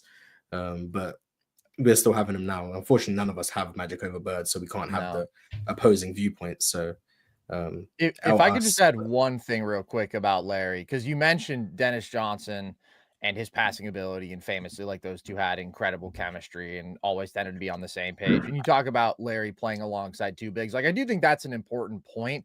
We think about the Celtics as these incredible offenses, and they were, and they had so much collective passing. It wasn't just Larry, especially you look at like the 86 season, they get Bill Walton in there. There were a lot of really good passers, and they played really pretty offense. At the same time, like, there are so many possessions where you have Parrish and you have Mikal posted up on opposite blocks. You have Dennis Johnson being ignored from the perimeter because he is a really bad jump shooter. He's a basically non-shooter from the perimeter. And then Larry is having to try to find space somehow. If it's curling around a screen, if it's trying to cut in between these 2 bigs posted up on opposite blocks. And he did it. And he was still able to be efficient and so productive in that environment. And I do think that that's testament to him, the ability to play at the 3 or the 4, to thrive in different offensive situations. Like, it really is a rarity in NBA history. Absolutely. I think you made a very good point there, but we are now getting into the top 5. Logan gave us his number 5. He had Larry Bird, but everyone else is yet to give their top 5. I'm gonna go with John D. Who do you have at number 5? I have Wilt at number 5 from 65 to 68. I definitely think when you look at Wilt's averages when he was averaging 50, I think he also had a season where he averaged mid 40s as well. I definitely preferred when he started becoming a better playmaker with his back to the basket and around the rim, because you would see a little bit more of that. Teams were starting to collapse on him a lot more, and I don't necessarily think he had the free throw shooting or like necessarily the touch around the rim that was really too good to be continuously taking shots that were swarmed around the rim. But once he did get better as a playmaker, I think that's when he got moved to the 76ers. I definitely think he led a lot better offenses. And the guys that I have ahead of them, I would really prefer what they've mastered a little bit more than Wilt. Wilt was, once again, really strong, really fast. He played well in transition. He was really good around the rim, but I necessarily wouldn't define his peak until he got better as a playmaker. So I went with 65 to 68. Yeah, I think I think that's the right peak to choose. I'm just surprised it's this low because I think when Wilt figured it all out, I mean, there were no answers, right? You didn't really have any answers for Wilt before this, right? Because he's just going for 50. And what I think is really underrated about Wilt, I hate this. I'm going to say it like this. I think you guys will get what I mean. Like the 2Kification of certain players where like we just kind of generalize and like, you know, like people will think about Wilt in a lab and they'll just go, you know, he plays like Giannis or something like that. There was a lot of finesse to Wilt's game, man. Like the fadeaways, the touch around the rim. Like he really was a really skilled offensive big. Flip shots. Yeah. Hey, the little finger roll. Yeah. Wilt I mean, his hand is right at the rim. He's dropping. Yeah, it's right there. I mean, I guess. But nice touch, though. I think you picked the right era because I think this is when teams didn't have, you know, like I said, teams didn't have answers for Wilt beforehand, but they really didn't have answers now when he, you know, is enhancing his teammates. He's up near 10 assists a game. He's one of the most prolific passing big men of all time after he did figure it out. And that's when his teams were at their best. And he's still giving you really, really high defensive value as well. So I said this about Bill, and I had him low, but I do think Wilt has an argument as number one as well, with just like he figured everything out and they won the championship, right? And there wasn't an answer for him. So this does surprise me that he's at number 5. I have him a little bit higher, and I think Wilt has a legitimate case as number 1 on this list. But yeah, I do think you picked the right time frame, though, because I think some people would point to 100-point games, the average in 50. I think when Wilt mastered playmaking is when he was at his best. So where did you have Wilt? You want me to go ahead and spill the beans? Yeah, go ahead. I got him number 2. Wow. Me too. I have Wilt number 2 as well. I have Wilt number 2. Okay. I have Wilt at number 3. I would even trim down this absolute peak, though, to 67 and 68, which I know is only 2 years. So if you want to include 66, that's okay with me. But I think Wilt takes a couple clear leaps in his career. Ironically, I think that like the first 3 years of his career when he's putting up the craziest raw scoring numbers are the least impactful that Wilt is until you get to the Lakers years where he's just not the same scoring threat, even though I do still think he was doing some other aspects of the game at a much higher level as a passer. I think he was a better defender at that time. But then I think you have 64, which is the first season that he really embraces playmaking and he becomes a much more complete offensive player. But then to me, the real next leap is once you get to 1967 and he scales his scoring volume down considerably, but his efficiency skyrockets to this absurd point. 1967, he's plus 14% relative true shooting. While he's giving you 24, 24, and 8, he's shooting 68% from the field. And he leads one of the greatest teams of all time, the 68-win dominant title run 76ers. I just think that, again, early in his career, he was so overwhelmingly scoring heavy that he was not able to really enhance his teammates and max out this value. And this is the point at which he becomes one of the greatest playmaking centers and one of the most efficient offensive players that we've ever seen. Running handoffs, so valuable there. This is an era in which teams would just double the post over and over again because of the lack of shooting threat from players outside. And he was able to facilitate so effectively in those spots. It's just the beautiful marriage of him still being an elite scorer when he needs to be, but being super efficient at it and weaponizing his scoring threat above all else. And I also think this is when he peaks defensively. And I still think that Russell is easily clear of him defensively, but Wilt was the second best defensive player on the planet at this time, in my opinion. I mean, his physical tools were just absurd. I think Nate Thurman deserves a mention in that top 3 as well. He was a total monster, but just the size, the length, the strength, the vertical ability, the agility with Wilt. He was certainly never nearly as smart or disciplined as Russell, but he was good enough in terms of the intellectual aspects of defense at this point to still anchor a number 1 defense. 1968 is the only year in Bill Russell's career that he did not lead the number 1 defense. That was led by Wilt Chamberlain for the Sixers. So if it were just single season peaks, then I think that Wilt for 1967 would be my number 2. The thing is, 1968, he's not as efficient. He's plus 6% relative true shooting. And the one knock that I'll have on Wilt at this stage in his career, truly abysmal free throw shooting, like disgustingly bad free throw shooting. He's 44% from the line in 67 and 38% in 68, and he's 38% across both postseasons. So his playoff efficiency, really not that good, plus 3% relative true shooting. But overall, such an efficient offensive player, the scoring, the playmaking, and the defensive impact. I think that Wilt has one of the most distinct 2-year peaks of any player ever. And on this list, I would say you get the biggest difference between Wilt at this time and all the other versions of Wilt. I also just think there's like more eras for Wilt, more like very different versions of him as a player. So if we're talking all time, just flat out player rankings, give me Russell over Wilt, because Bill Russell had it figured out from the moment that he entered the league until the moment that he left the league. He had that unparalleled defensive value for 13 years. Wilt always had the ability, but this was the point when he really figured out how to max it out. And it does make it one of the highest peaks of all time. So is it safe to say you had Russell at 4, right behind Wilt? I have Russell at 5, actually. Okay, 5. Okay. Oh, okay. I know who you have at 4.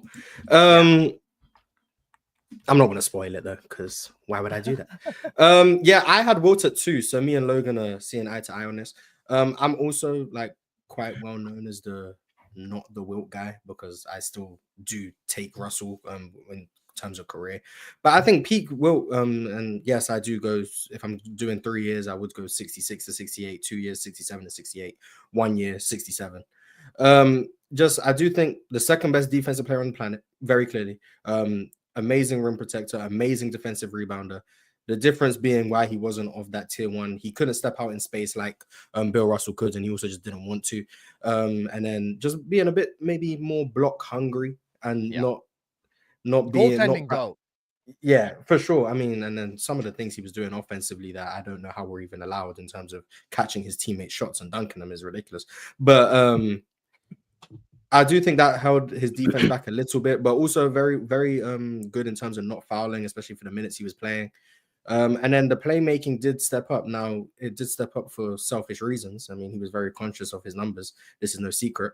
Whether that be him refusing to take shots that were a bit too contested because he wanted to lead the league in field goal percentage, or refusing to pass to Chet Walker because apparently Chet Walker didn't give him enough assists because he dribbled too much. He definitely did things for selfish reasons, but when they ultimately culminate winning impact, it's still fine. Now, and the Philly tenure definitely did that. He was involved in everything offensively for that Philadelphia team. He wasn't their leading scorer. I believe it was Howell Gray, but he was involved in everything offensively for them. He made everyone's lives easier. He was a tremendous offensive rebounder. He didn't command a lot of like isolations like he did earlier in his career. So the offense was a lot more seamless. This was an offense that was more fluid. It reminds you more of like a team like the Celtics, where you have Wilt in the middle, dribble handoffs, all of that type of stuff, except Wilt was a legitimate threat to score, so he commanded more attention. And I think that's what this is where Wilt is actually leveraging his scoring ability with his playmaking ability, unlike he did earlier on, where it was all scoring, no playmaking. And then later on, he had no real scoring threat, but he was looking to pass, but he just didn't draw that same attention. I think this is where Wilt really found the balance there. And the reason I have his peak so high and over, I guess, the guy I have at number 3, who by most accounts is considered the better player, is because I think he is a substantially better defensive player. I think Wilt defensively, in an era that, like I said, is defense and rim protection is the most valuable thing, Wilt is an all-time great defender. He doesn't maybe get that same respect because Bill Russell is the all-time great defender, but Wilt Chamberlain is another one of those top 5, top 6, top 7 defenders in NBA history, alongside being at that time in 67, 68, maybe the best offensive player in the sport. This is a peak where you could make the argument that Bill Russell is a top 2 offensive and top 2 defensive player on the planet. Yeah, Wilt is a top 2 offensive and defensive player on the planet. I don't know if you could say that's true about more than 2 players in NBA history, and Wilt Chamberlain being one of them. I think that's why I have his peak so high. Now, once you extend his career out, I'm going to take guys like Bill Russell. I'm going to take guys like my number 3 over him. But just simply peak, we haven't seen anything like Wilt Chamberlain, in my opinion. And I'm definitely very high on him. So that's why he's my number 2.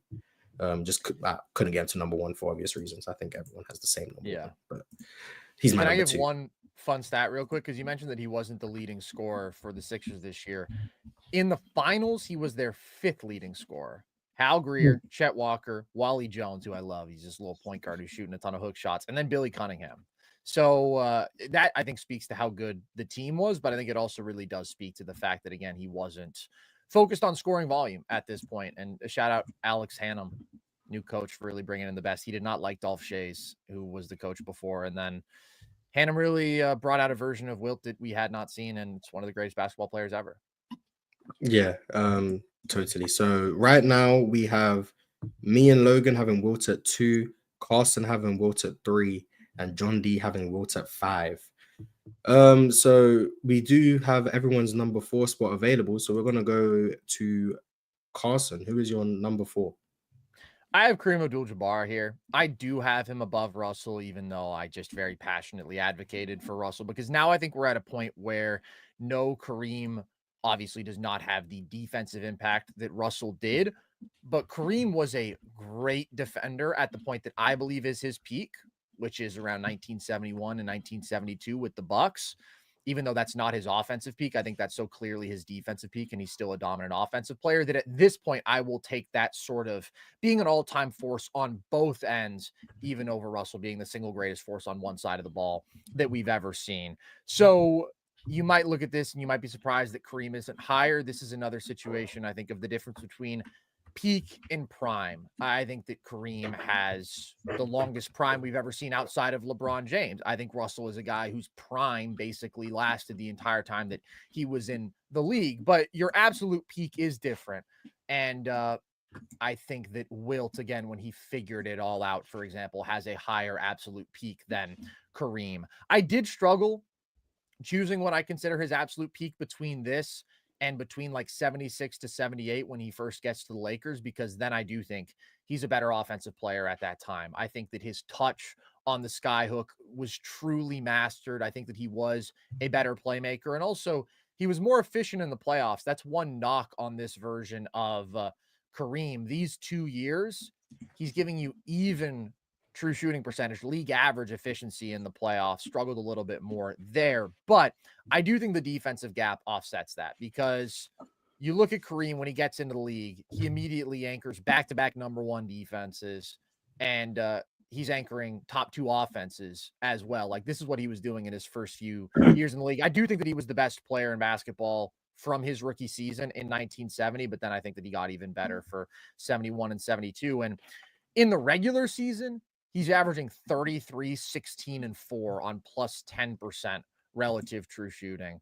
So truly one of the most dominant two-way forces we've seen. I mean, just his raw size at 7'2", his ability, obviously, to get off the most unguardable, most unstoppable shot in NBA history with the skyhook. His agility, especially at this time, was really unique and I think underrated. And he was a good passing big. I think he would continue to get better there, but I think he already was a good one. And I would say is that maybe one of the 15 highest defensive peaks we've seen, just because he was like the biggest physical freak in the sport. And he actually cared about defense a lot at this time. Again, I think that's the difference. Once he gets to the Lakers and once he gets a little older, even at the end of his time in Milwaukee, you are not getting the same Kareem defensively. The shot blocking numbers are still crazy, but the effort, the mobility has regressed. Just the willingness to get up and down the floor in transition isn't the same. But at this time, I think that Kareem was really giving his all on both sides of the floor, and it's just one of the most gifted players ever. So if he had a couple of dominant offensive postseasons at this time, maybe I would have had him even higher, but he didn't. So I think that number 4 is a good spot for Kareem. Where did you guys have Kareem? This is the one audible I've called from our original show. I had Kareem at 3 originally. I had Hakeem at 4. I've switched those guys. Kareem is at 4 for me, and it's exactly the point that Carson hit on. There's 2 different points where Kareem is the best at his game in just different eras. Early on with the Bucks, I think he's one of the best defenders on the planet. And with the Lakers, that period that you were talking about, he was so damn efficient in the playoffs every year. And they just don't coincide with one another. And I just think I had a flaw in my logic, because I think I took the totality of Kareem's career instead of the peak, and that's not what we're ranking here. And so I've since called an audible to that, and Kareem is also in my 4 spot. John D. I had him at number 3. I have Bill Russell at number 4. Since we already spent our time talking about Bill Russell, I had him at number 4, and I had Kareem at number 3. I also went with the Milwaukee Bucks, tenured as his peak from 70 to 72. For me, I think I value defense a little bit more than offense as a big. And this is where I think Kareem just exerted the most energy on the defensive side while still being a plus offensive player. And when I look at bigs, I would say if you're giving me one of the best or one of the better big man defenders in the NBA while still being a positive offensive player, that's what I would prefer more than a guy being a little bit more offensive oriented while being a small negative as a defensive player. Do you guys think Kareem was the best defender in the league the day he stepped in? Like as a rookie? No, I think Wilt was a better defender. Even at that point. I mean, I think there's a big 3 with Kareem and Wilt and Nate Thurmond at this time. But I would probably say that Kareem was number 3, honestly, behind Wilt and Thurmond. So I said top 15 defensive peak. Maybe it's more like top 20 or something, but I mean, he was an automatic top 2 defense at this time. That is extremely, extremely valuable. Maybe I would take him over Thurmond just because of the gap in rim protection. But yeah, Nate Thurmond's is like the all-time post defender. Exactly, but he's probably the best post defender ever. No, I think. Yeah, I would take Kareem. I think. Or Lou at that time. Yeah, Lou at that time. True. Yeah, you guys are a lot higher on. Spoiler: you guys are a lot higher on Hakeem than I am. I did have Kareem at 3. I do think early on is when he peaked, just because, I mean, he came in at 22. So we're looking at like 24-year-old Kareem being peak. But just because of the defensive intensity, the motor was more consistent. I do think he did struggle in the playoffs. I mean, Nate Thurmond, like notoriously, caused some struggles. I think he wasn't strong enough just to be able to assert himself and get to his spots comfortably. Defensively, I do think he was the best or second best defender in the sport at the time. And this is like all-time great, especially regular season production. We're talking about leading the league in scoring, I think his second and third year, routinely being the best player in the NBA, a very strong passer, a willing passer as well. I think that was like the biggest difference between him and Wilt early on in their careers. Kareem was a willing passer. If he drew a double team, he would make the right reads. And then just because of his size and agility, he was able to get to shooting angles that no one else could. We're talking about the hook shot here. Like, I know people have seen the clips of Wilt Chamberlain blocking it and stuff, but you weren't bothering that shot very often. You had to either pushing off his spot to where instead of catching the ball 12 feet out, he's now 15, 16 feet, and it's more uncomfortable, or you get under him enough to where he's off balance. And I think that's what Nate Thurmond did a really good job of, just getting under Kareem. But when you talk about the older Kareem, the offensively inclined, the one that wasn't really trying on defense and the rebounding declines, that Kareem offensively is the only player I would consider as in that conversation of best offensive player pre-3-point line. When he finally got to that point where you couldn't knock him off his spot, he was stronger than you, he was still bigger, he was taller, and he had that hook shot on demand, and he had counters to the hook. It wasn't just let me get the ball, hook, 38,000 points. No, it was I have a hook shot, I have a step through, I have an up and under, I can drop step, I have a bank shot, I have a face-up game that I can go to. Kareem was a versatile scorer that you couldn't stop. And I do think, although there were playoff shortcomings, and I do think Nate Thurmond, like I said, did cause some issues, I do think there was enough of a sample size for me in the playoffs, alongside being the dominant defensive force I think he was at that time, to where I do have him as my number 3. Just behind Wilt, because I do think Wilt's overall two-way impact did trump him.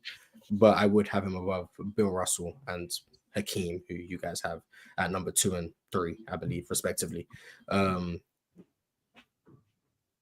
Yeah, everyone has him at 2 and 3. I have Hakeem at, I don't know where I have Hakeem. I'll decide later. 4 or 5. But yeah, enough on, anyone want to add anything onto Kareem, or did we cover all bases? All good. Okay, so let's get into it. I'm gonna ask the people who have Hakeem at 2. So Carson and John D. Hakeem at 2. Why? And when? When was his peak and why? I would say 92 to 95.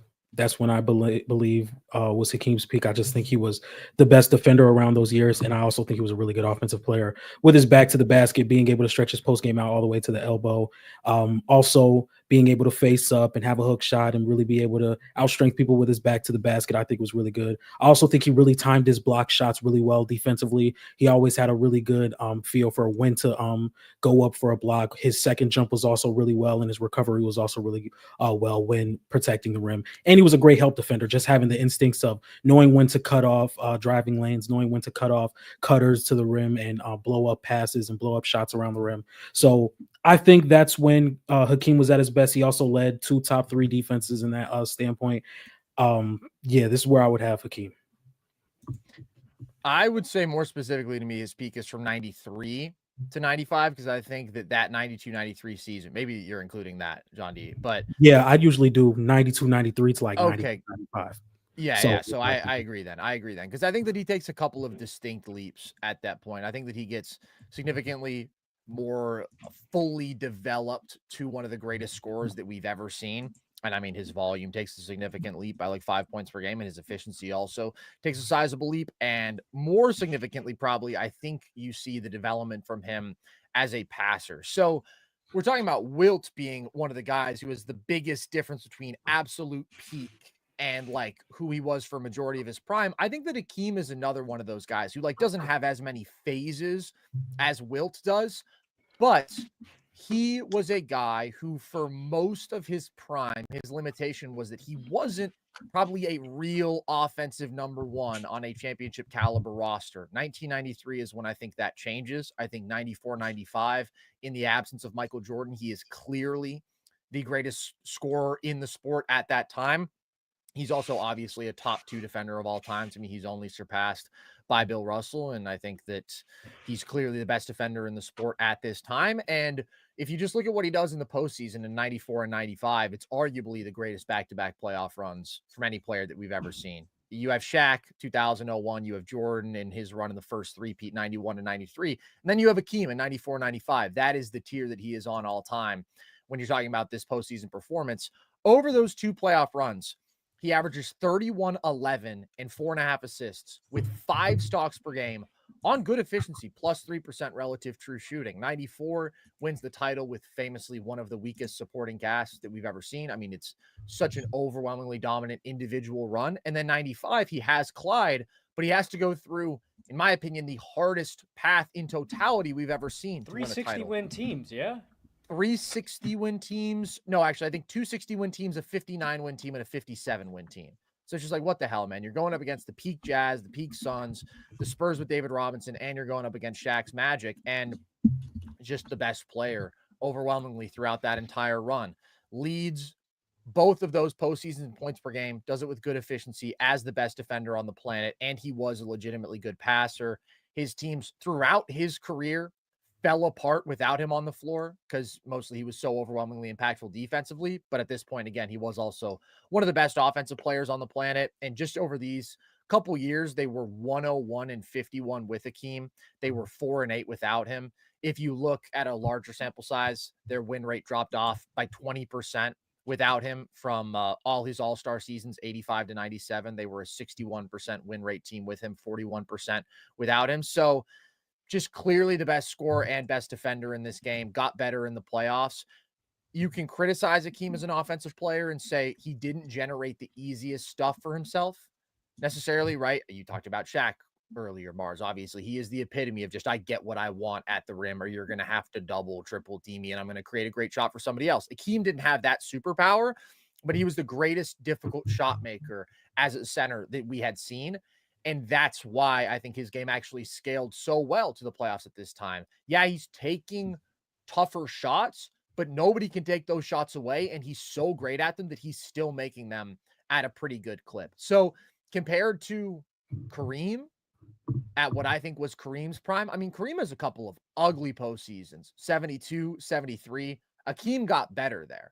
And compared to Wilt, I think that I prefer Hakeem's ability to be that takeover dominant scorer and then also be a better defender than Wilt. I still think clearly at this point. That one's really close, very, very close, but I am going to take this version of Hakeem. I mean, those two postseason runs, like I said, they're as good as any two that we've ever seen, just about. Logan, you have anything you want to add to Hakeem?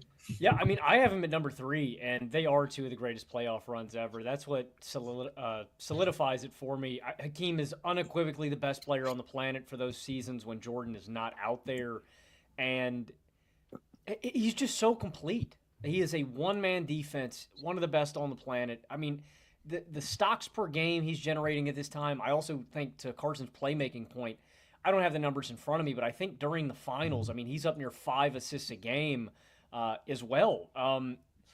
It's so impressive. I think you just have to appreciate how great he was on both sides of the ball. And like Carson said, it's not the most efficient, right? You could nitpick and go, all right, well, his true shooting percentage isn't this or what.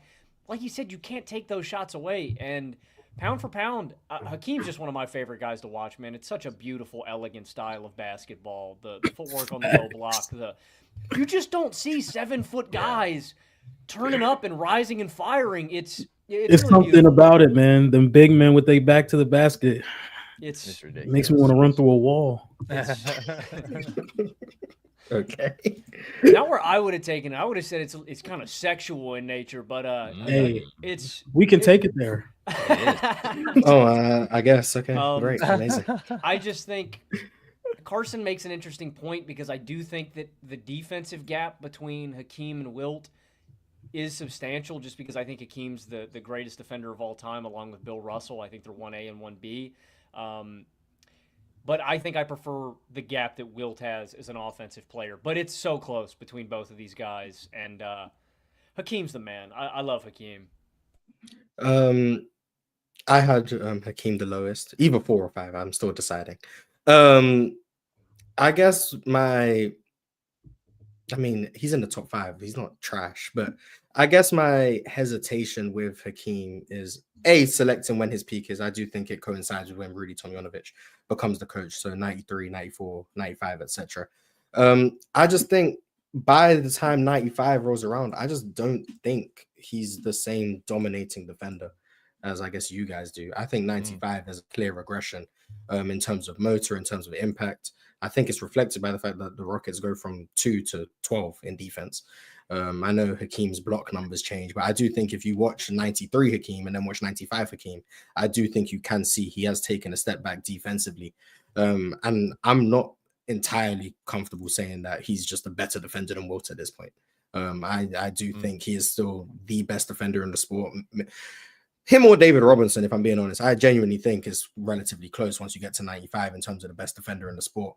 So I'm just not as high on how good Hakeem was defensively, especially in 95 being part of his peak. Once you're in 93 and 94, if those are my only 2 years, then definitely I see the argument. I do think he did become a better playmaker. Hakeem has made it abundantly clear that he struggled with trusting his teammates a lot early on in his career, and he was thinking, hey, I'd rather shoot a contested shot over 2 people than pass to these guys. And Rudy Tomjanovich was one of the first people who really prioritized spacing and getting shooters around a post pub or a post player like Hakeem, where if you do double, we have kickouts and we can make threes. And that was extremely valuable. And that, I think, maximized Hakeem in terms of having spacing. Also, the short and 3-point line, I do think definitely benefited the Rockets in that sense. So I do think force too with Ori.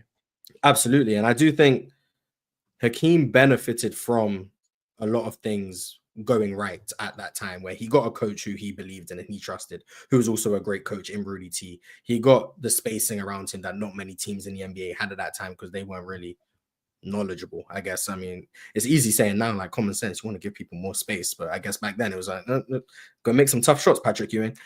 So I do think the Rockets at that time were ahead of their time, and Hakeem bought into it, and they definitely thrived because of it. But I think the reason I favor Wilt in particular, the reason I favor Wilt is because I do think the two-way play was more dominating, where I do think Wilt was a better defender than Hakeem, especially towards the end of his peak. And I do value the takeover scoring and the tough shot making, but I do think there is still a substantial playmaking gap. And the malleability of a guy like Wilt, where he can still score in isolation, he can score in single coverage, but if you send a double team, he is the better playmaker, he is the better passer. Was a bit turnover prone, but so was Hakeem. And I do think Hakeem suffered a bit more from tunnel vision, so I would favor Wilt in that context. Kareem and Hakeem, like Kareem, Hakeem, and Russell, I did like toy around with. I didn't know who I favored. I could see Hakeem at 3, Kareem at 4, and then Russell at 5, or I can see Russell at 3, etc. But I do favor Kareem because I do think he was still the better offensive player, despite the playoff struggles that you alluded to in 72, 73. I do still think the passing was a noticeable gap. He was a better rebounder. He did create second chances in a way that Hakeem didn't, because Hakeem did hover around that 18-foot, 15-foot face-up stuff. He didn't create those second opportunities for people. And he was more of this heavy isolationist, whereas I think Kareem was a bit more malleable in that sense. So I do favor Kareem slightly right now. We do this next week. I'll probably have Hakeem at 3. Who knows?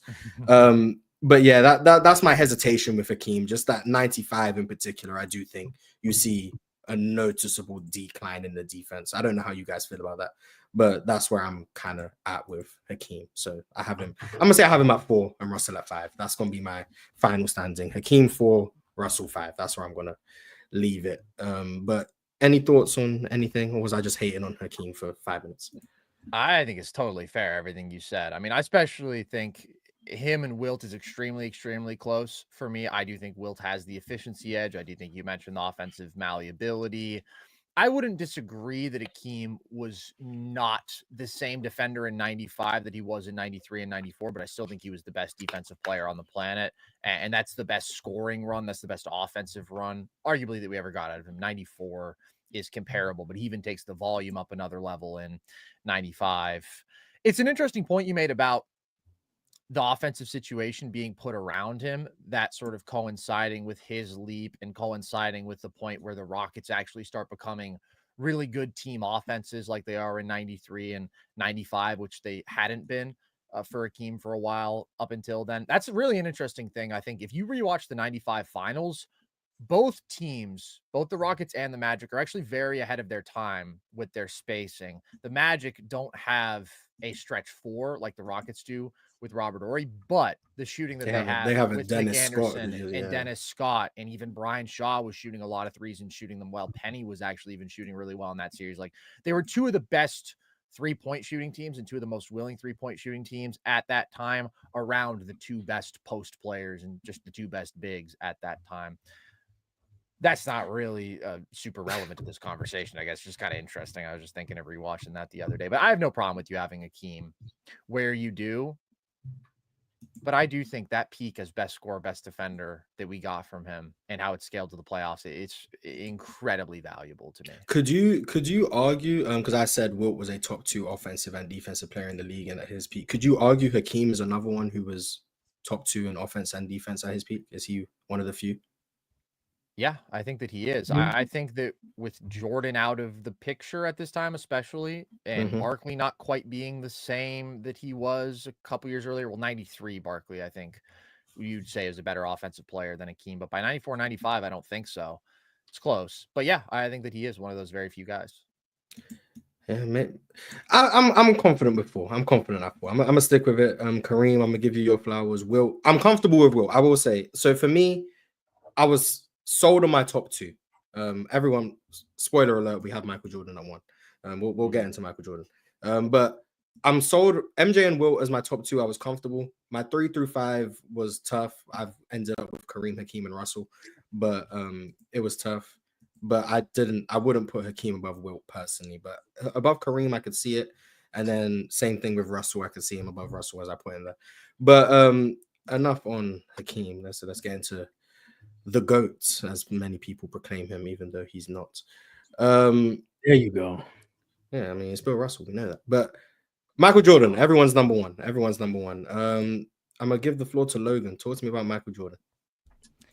Greatest scorer of all time. I mean, that's where it starts and really ends with me for MJ. You know, MJ's got complete impact, an all-time defensive guard, an assassin, but what MJ did from 91 to 93 is just ridiculous. Like, the scoring level he reaches in the 93 finals, like Chuck serving haymaker after haymaker and Michael's just outpacing him.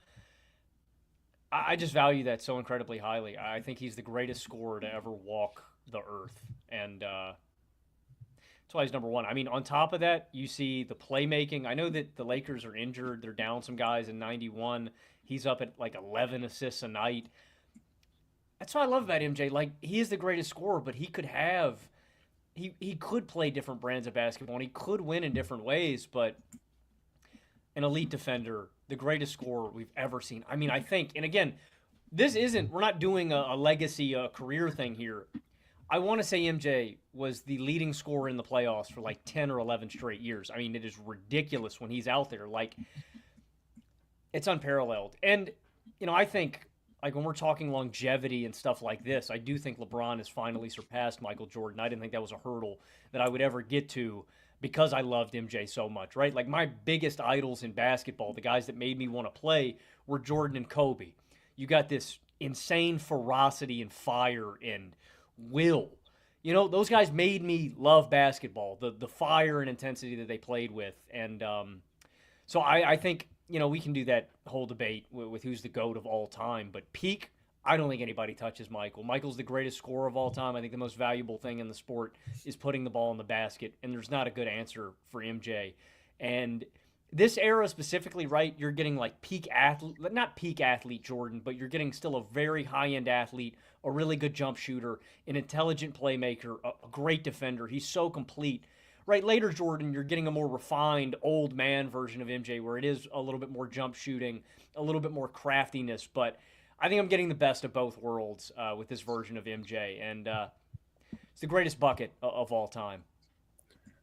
Am I the only one that think Michael Jordan's peak started before he won? I have it at 88 to 91. I have it as 89. It starts in 89 for me. That's where I go. 89 to 92, probably. Yeah, I just think his first step was at the best it possibly ever could have been in his career, and just being able to fly through the air with his layup attempts and just being able to adjust around bigger rim protectors and being able to finish in that aspect, and also a very underrated off-ball player, off curls, cutting to the basket, repositioning himself to get open looks. I also think that was really good as well. And I do think he is a better playmaker than people give him credit. I do also think that he had a really bad problem with passing out of bad looks, to where by the time he's looking to pass the ball, it's very liable to be a turnover because he now has like 2 or 3 hands in his face, and it just makes the angle a lot harder to get to an open player. But I do think his first step was the best it has ever been. I don't think he was taking mid-range as at the volume he was later in his career, but just being able to put that constant pressure on the rim and still being a very dangerous off-ball player is why I had him at 88 to 91. And also through those years, +7 relative true shooting, +6, +7, always was very efficient in the regular season and postseason. It's a really interesting conversation. I mean, I think that you can easily argue that his peak is all the way from 89 to 93. By the way, here are his numbers from 89 to 93. Regular season, 32, 7, and 6 on +6% relative true shooting. Playoffs, 34.5, 7, and 7 on almost +5% relative true shooting. Just absolutely absurd scoring production combined with efficiency, the likes of which we've never seen across both the regular season and playoffs. I tend to actually lean on 91 to 93. I think 91 is definitely the best that MJ ever was as a player. Now, I think 89 is when MJ takes a couple leaps. I think he gets better as a playmaker. I think he gets better as a shooter. And this is while you still have his absolute peak athleticism and his peak defense. Then starting with 91, I think you do get a version that to me best blends refined MJ in terms of his understanding of how he should play the game, with still being clearly the best athlete in the sport, and like a first step that is very, very similar to what it was in 89. And maybe by 93, that's taken a little bit more of a step down, even though I still think he's an insane athlete. But I think he gets smarter in 91. I think his ability to play off ball improves. I think his willingness to really embrace a system. You start getting those crazy low turnover numbers that I think really are part of MJ's overwhelming greatness offensively. Just the ability to score with that insane volume and then also never turn the ball over. And I think that he's stronger. And I think that that starts to make a difference in terms of his post play and his ability to hold up against some of the super physical defenses of this era. I do think that last aspect can be a bit overstated.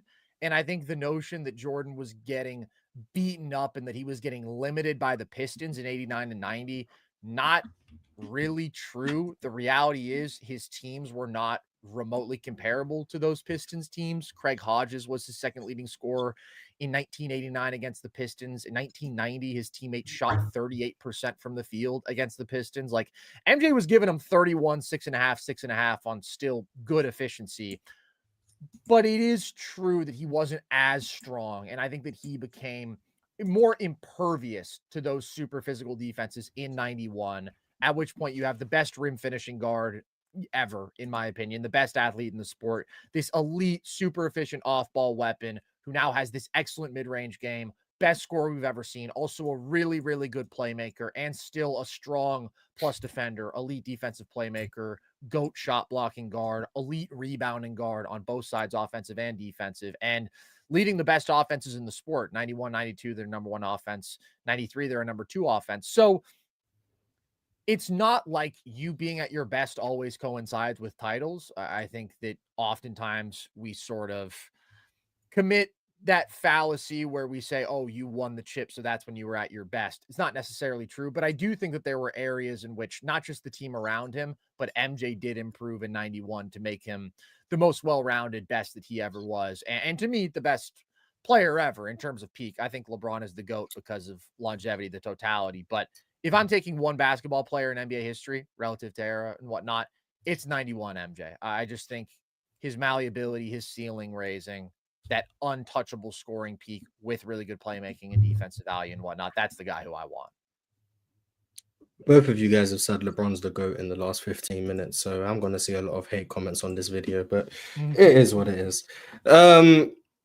Yeah, I also had MJ at number one. I don't think it was, I think everyone wrote in MJ at number one before they even really thought about the list.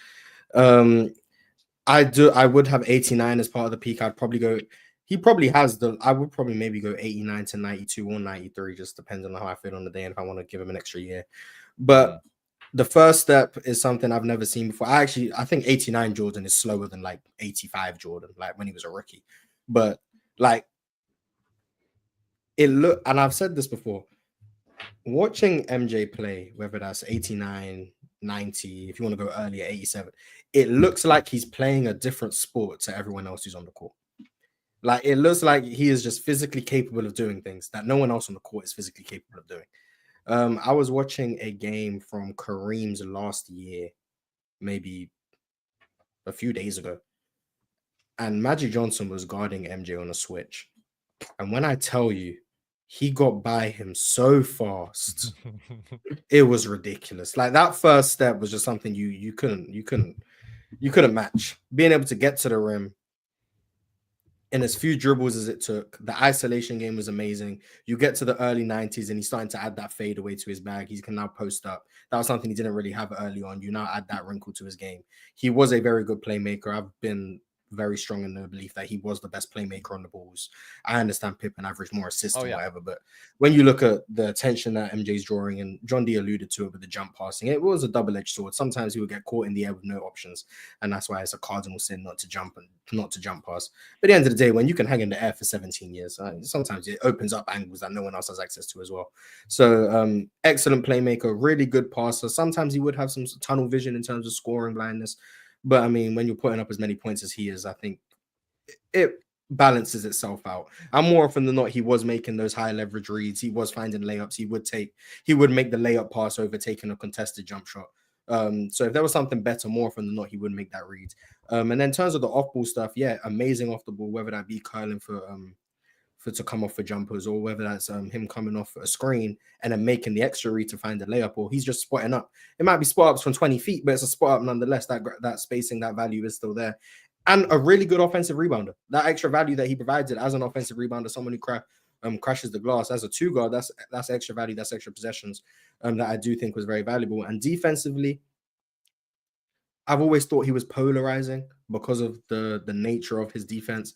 I don't think he's the greatest man defender, for example, but his off-ball activity, his passing lane defense, his rim protection as a two guard was tremendously valuable.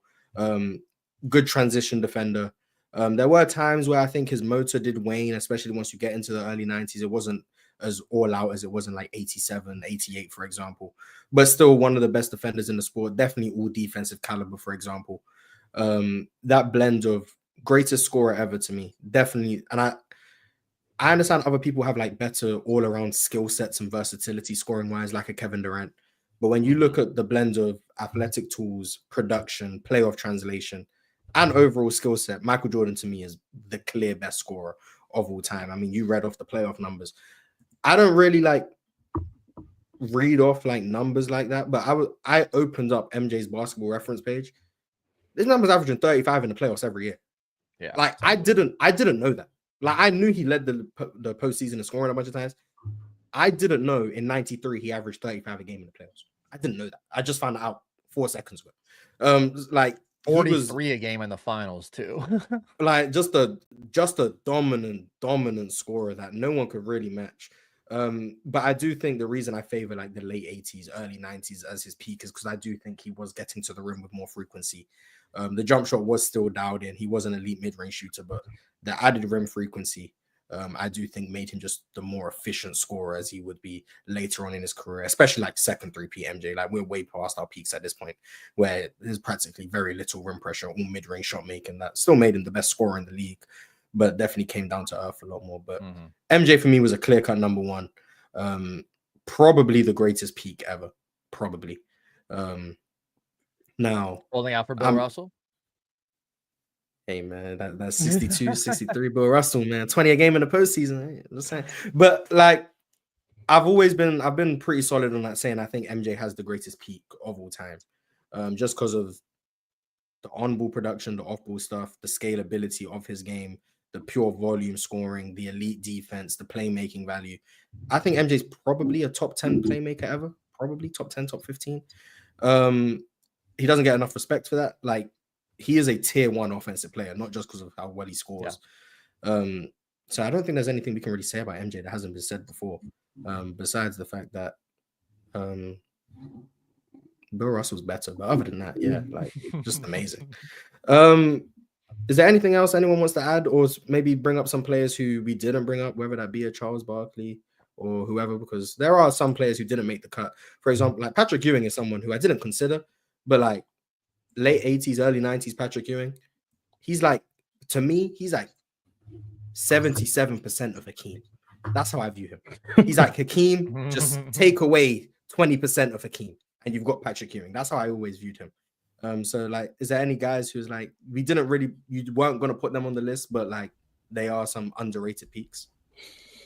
Charles Barkley, I had him written down. And I had his stats written down because I do think with his athleticism and his rebounding and the pressure he put on the rim in his years in Philadelphia, I do think that was extremely pivotal and extremely valuable to what he did. So I had him written down. Super unique player. I mean, yeah, great scorer, super efficient. Chuck's mad underrated. I thought after I wrote down all the names, I realized this guy didn't really have a prayer at making it. But Elgin Baylor, I think, deserves a shout. I thought Elgin might have a good shot at this. And honestly, the same thing that I was mentioning at the top of the show about Jerry West. I mean, you're talking about the prism that you view these guys in. A couple other games, sevens go the other way. Elgin Baylor might be a lock for this list. Great rebounder for his time, good defender. Great scorer. Elgin, I think, deserves a shout, and a lot of other guys of that era. But I don't think there's any way I could get him on the list. Yeah, my first two off, as we already talked about, were Dr. J and David Robinson, and like those were the two guys who I really felt belonged in these conversations. After that, I think there's a little bit of a drop, but Chuck, I do think, is one of the greatest offensive players ever. It's just the defensive impact is a limiting factor, and you compare it to like a Walton or a David Robinson or Dr. J. I think all those guys are better two-way players. Elgin, good shout. I mean, ahead of his time as a playmaker, totally ahead of his time as an athlete. The efficiency scoring obviously left something to be desired, but before he messed up his knees, like really, really crazy athlete. The just duo of him and Jerry West, what they were doing as ball handlers, what they were doing with their change of direction, their quickness, their finishing at the rim, getting the line, like you watch them and it's like, yeah, these guys are just different athletically than other people at this time. And they were teammates, which was super cool. I would also shout out Rick Barry, if we're going back thank you. That's this far. Yeah, I do think Rick Barry is one of the best offensive players ever. So ahead of his time as one of the greatest playmaking forwards ever. You guys were talking about jump passing earlier. Rick Barry, just like one of the first guys to use the jump pass at that volume, and such a creative playmaker, also a really good shooter. He's a really, really good shout here. Top 10, I think. Top 10 toupee in basketball history for number sure. one toupee, no doubt. And then after that, like, again, I do think we're taking a step down. I'd probably shout out Moses. I'm not a big Moses guy. I just don't like how he played. I think he's like one of the biggest black holes ever and just like a super negative passer and just kind of a weird player. At the same time, like, he was just able to fucking gobble up boards and produce as a scorer with his size and strength on the interior, to the point where, like, guy did win 3 MVPs in 5 years, so he's probably worth a mention, but I'm definitely not the highest on him. Yeah, I'm not the Moses Malone guy. Yeah, but yeah, Rick Barry was once again, I didn't really consider him for the list. Like, David Robinson was the guy. It was like, I wanted to get David Robinson on the list, but I just couldn't. Everyone else, wasn't really in the conversation, but Rick Barry for me, because he's like, I mean, I guess you could say it was Elgin Baylor who was like the first point forward, but for me, like, Rick Barry was like a point forward, and I hear a lot of people say Scottie Pippen was the first point forward. It's like, nah, I'm just not buying into that. I'm sorry, I've seen point forwards way before Scottie Pippen, and Rick Barry was one of them. Amazing passer, amazing playmaker, could score the ball. Decided to go to the ABA after like year 2, and then ended up missing a year, which was disappointing. So that was, I guess I didn't get to see like it like in consecutive years, which is a big thing that held him back. Also, shot free throws kind of cool, so that was nice. But yeah, no one really else was in the conversation for me. I didn't even bother doing anything for Moses Malone. There's just no, respectfully. But we did our top 10 peaks of the post 2000s, and I didn't put Andre Drummond on there, so I'm not going to put Moses Malone. So just is what it is. But before we get out of here, we do have some super chats, and then I will show everyone the finalized top 10s, and then we will be out of here. An hour less than last time. Good work, guys. We've improved. 10 man. This is for Logan. This was right after he started hating on Bill Russell. He said, "I understand why you got the cap, Logan. Shame on you." I don't think he does. I actually wear the hat because I'm bald, so it has nothing to do with how. I mean, you got own the baldy, man. Own it. Like, nothing wrong with it. I mean, I'm also bald, but I'm wearing the do-rag. Sorry. Right. I mean, hey, I don't mind it. There's nothing wrong with it, man. I invented the bald fade. I invented the bald fade, man. There you go, man. I've had to have my head shaved multiple times. So yeah, this guy in my building just got a hair transplant. It's kind of crazy. Ron? Oh, for real? Yeah, he had a really interesting head of hair, if you could say that, and he just got a hair transplant. He's being loud and proud about it. What his head of hair used to look like? Or like what was the I can't do it without being rude. Yeah, we don't need to disparage the neighbor. I mean, I was just trying to bring the bald community together. That's all I'm trying to do here, man. I'll give you his number, and you guys can talk. That's crazy. Probably got a lot in common. Drink more water with a super chat. This is a good question. How difficult is it for you to not use your perception of today's NBA when ranking and discussing players and teams of previous eras? Would you guys say you have a grasp on what's valuable in that time to be fair to that time? I think it's just looking at the results of things. Like, if you look back at the 60s and ask yourself why the Celtics won as much as they did, you would say that, okay, they were one of the better defensive teams in the league. And then you watch and then you're like, oh, okay, Bill Russell was leading one of those defensive teams or those defensive teams in that era. So you're like, okay, this is what would be valuable: rim protection, defense, the pace. Obviously, when we look at the amount of possessions that teams were getting in that era. So for me, I would look at the results, see how teams are getting to that result, and see like what's the most effective in that route. Yeah, I think that really what you have to do is just watch as much of basketball and all these different iterations as you can, because the reality is like the game has changed so much. Like I'm working on a whole YouTube video right now about basically what basketball looked like in kind of every decade. Watched a game from every decade and sort of using that as an entry point to like some of the bigger picture conversations. And like you have 120 possessions per game in the 60s. Pick and roll doesn't really exist at this time. Offenses, if they can, like the Celtics, they're running tons of handoffs, right? Teams are letting everybody shoot jumpers. And then you move into the 70s and there's a lot of similarities, but the game is sort of evolving slowly. But like there's tons of turnovers at this time. The pace is still really fast. Like there are so many innovations in the history of this game. If it is a pick and roll becoming more and more popular through the 90s with the Jazz, but even then still really not being mainstream until the 2000s, and then becoming like the main offensive centerpiece for most teams in the 2010s and 2020s.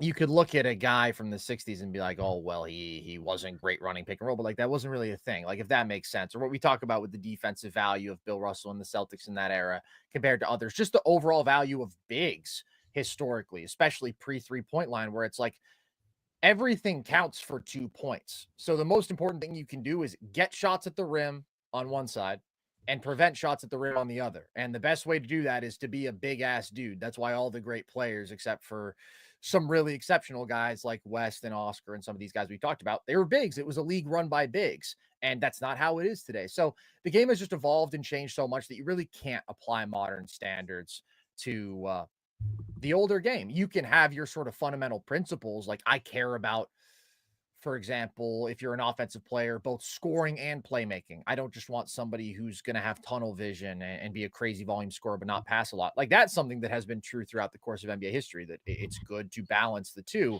But in a lot of cases, there aren't clear absolutes like that. And you just have to try to understand the era as best you can. For me, I mean, I think there's just some constants throughout basketball history that makes it easier to follow along. For example, it's never a bad thing to be a good passer.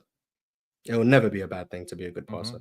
Now, there's some drawbacks to being a heavy isolation scorer. There's some drawbacks to not being a great rim protector, especially at certain positions. Like some things have values and then negatives. There's no downside to being a really good passer. That's valuable.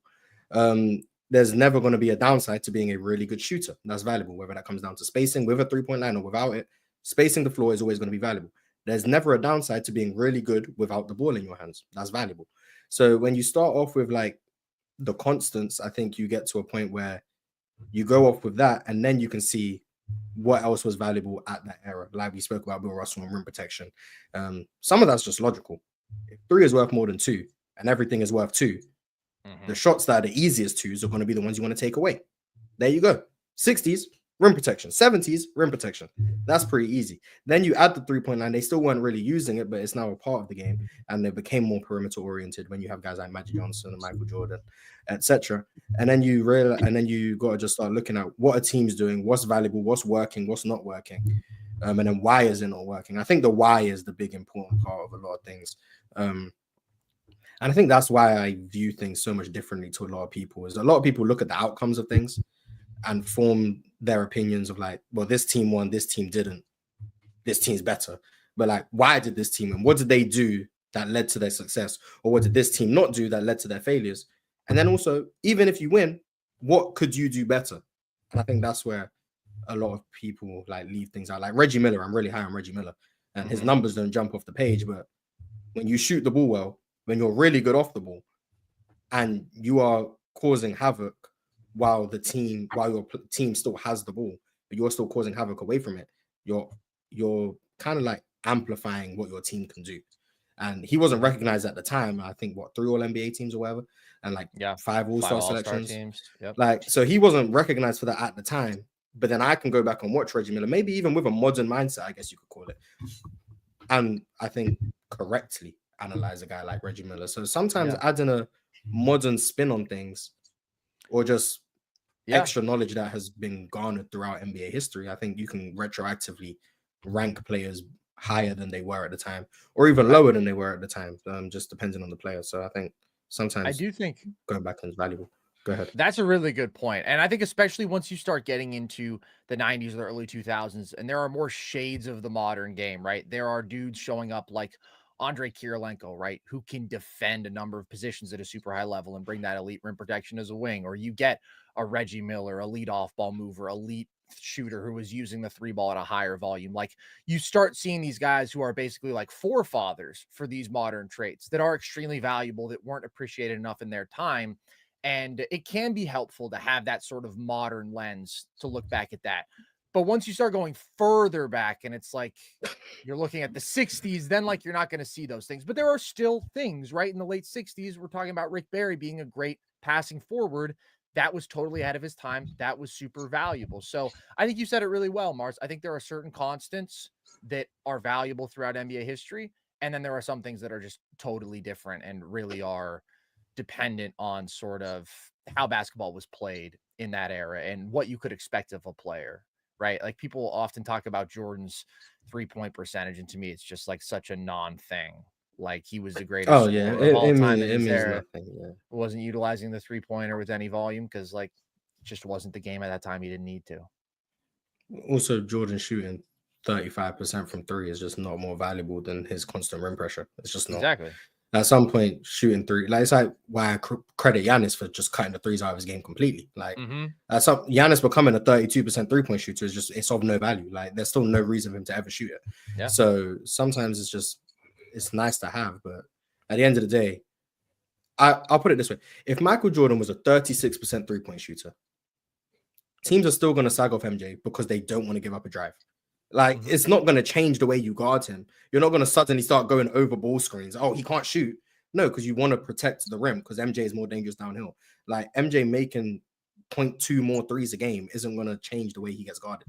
So it just doesn't mean anything to me. So, yeah, I do think looking at things within the context of their era, but also understanding some things are either ahead of their time or even transcend eras, I think is valuable. It's like, it's fairly obvious what the Warriors were doing with Steph Curry was crazy. And it was like, oh, you can't win shooting jumpers. It's like, but look at how they are manufacturing these jump shots and what it's doing to defense. Like, sometimes you should be able to recognize things before you see them win. It's like the people like, Shea's not that good. He hasn't won. It's like, you can see what he's doing. Like, yeah.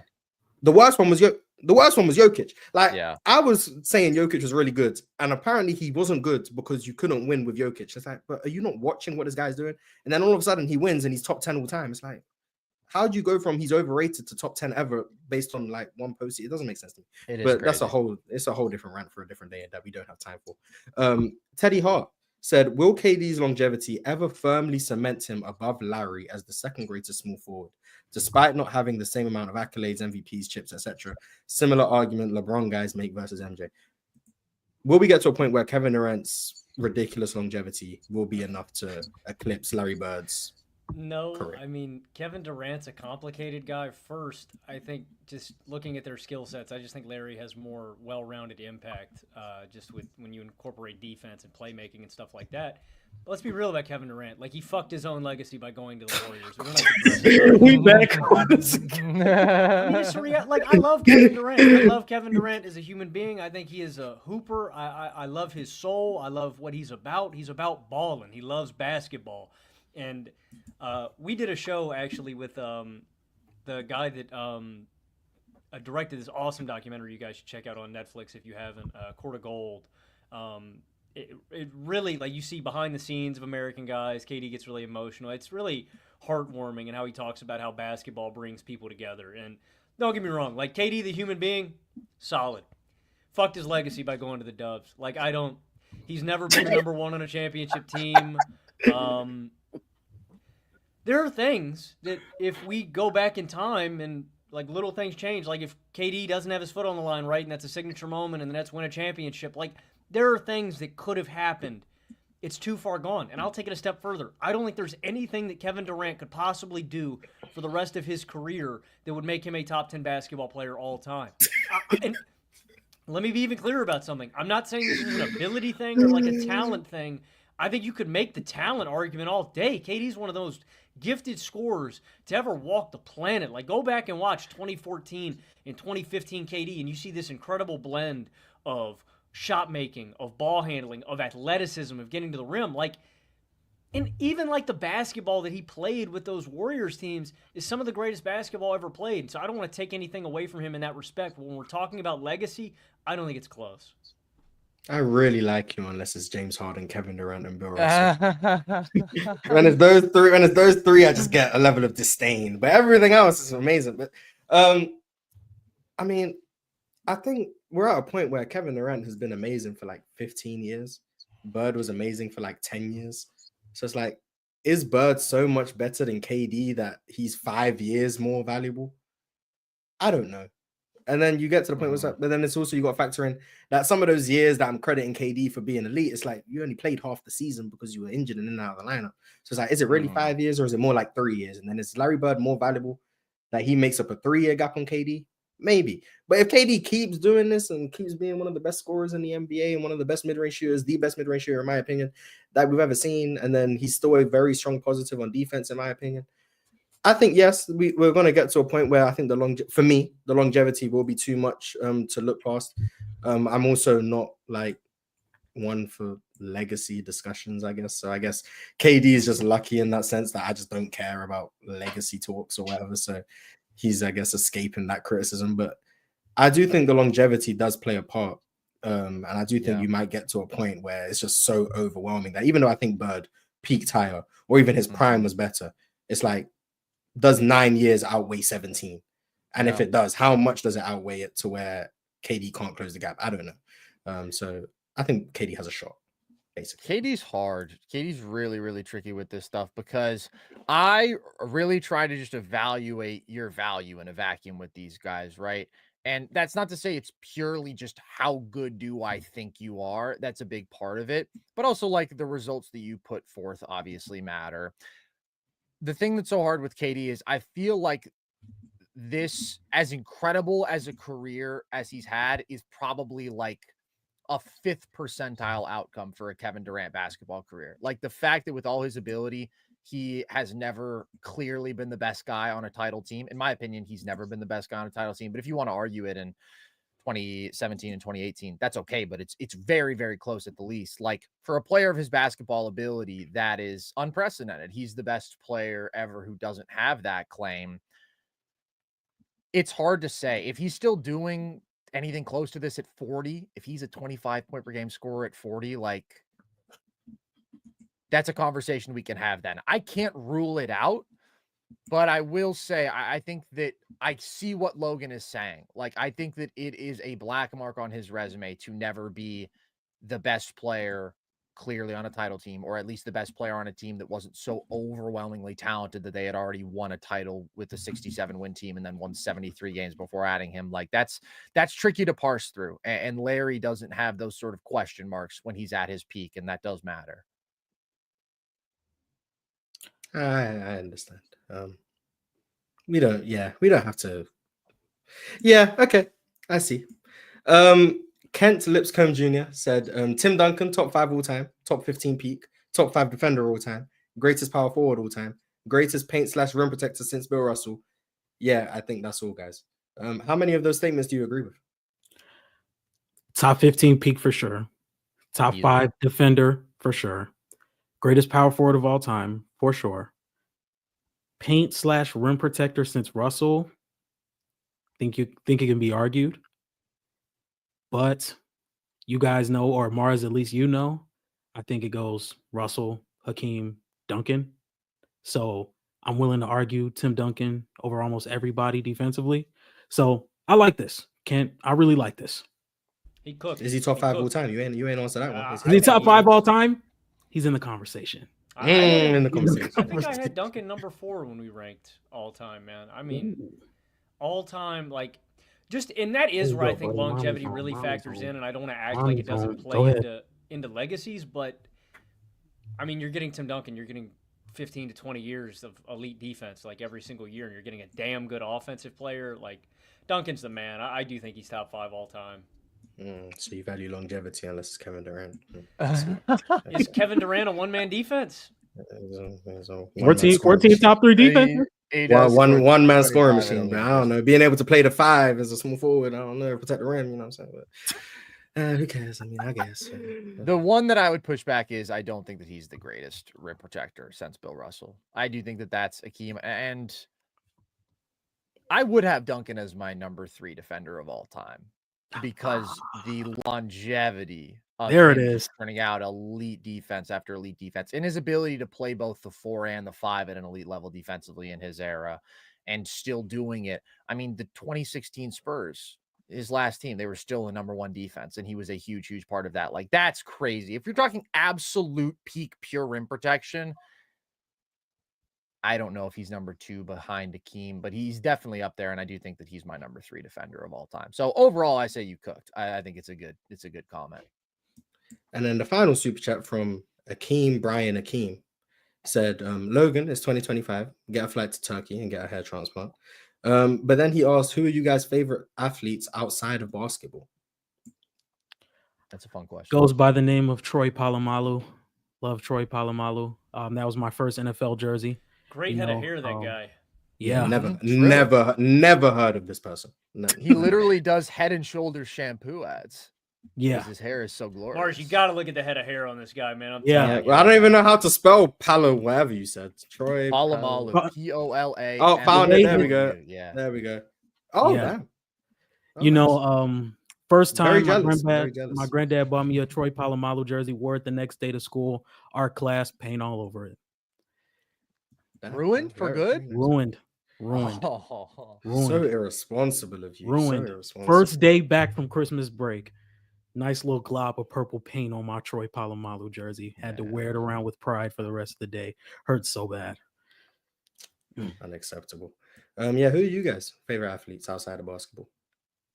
My favorite NFL player is definitely Josh Allen. I love Josh Allen. You know who that is, Mars? You must know Josh Allen. Yeah, I know. Yeah. By the way, Logan. That's my goat. Or Carson, my bad. Yeah. I apologize, man.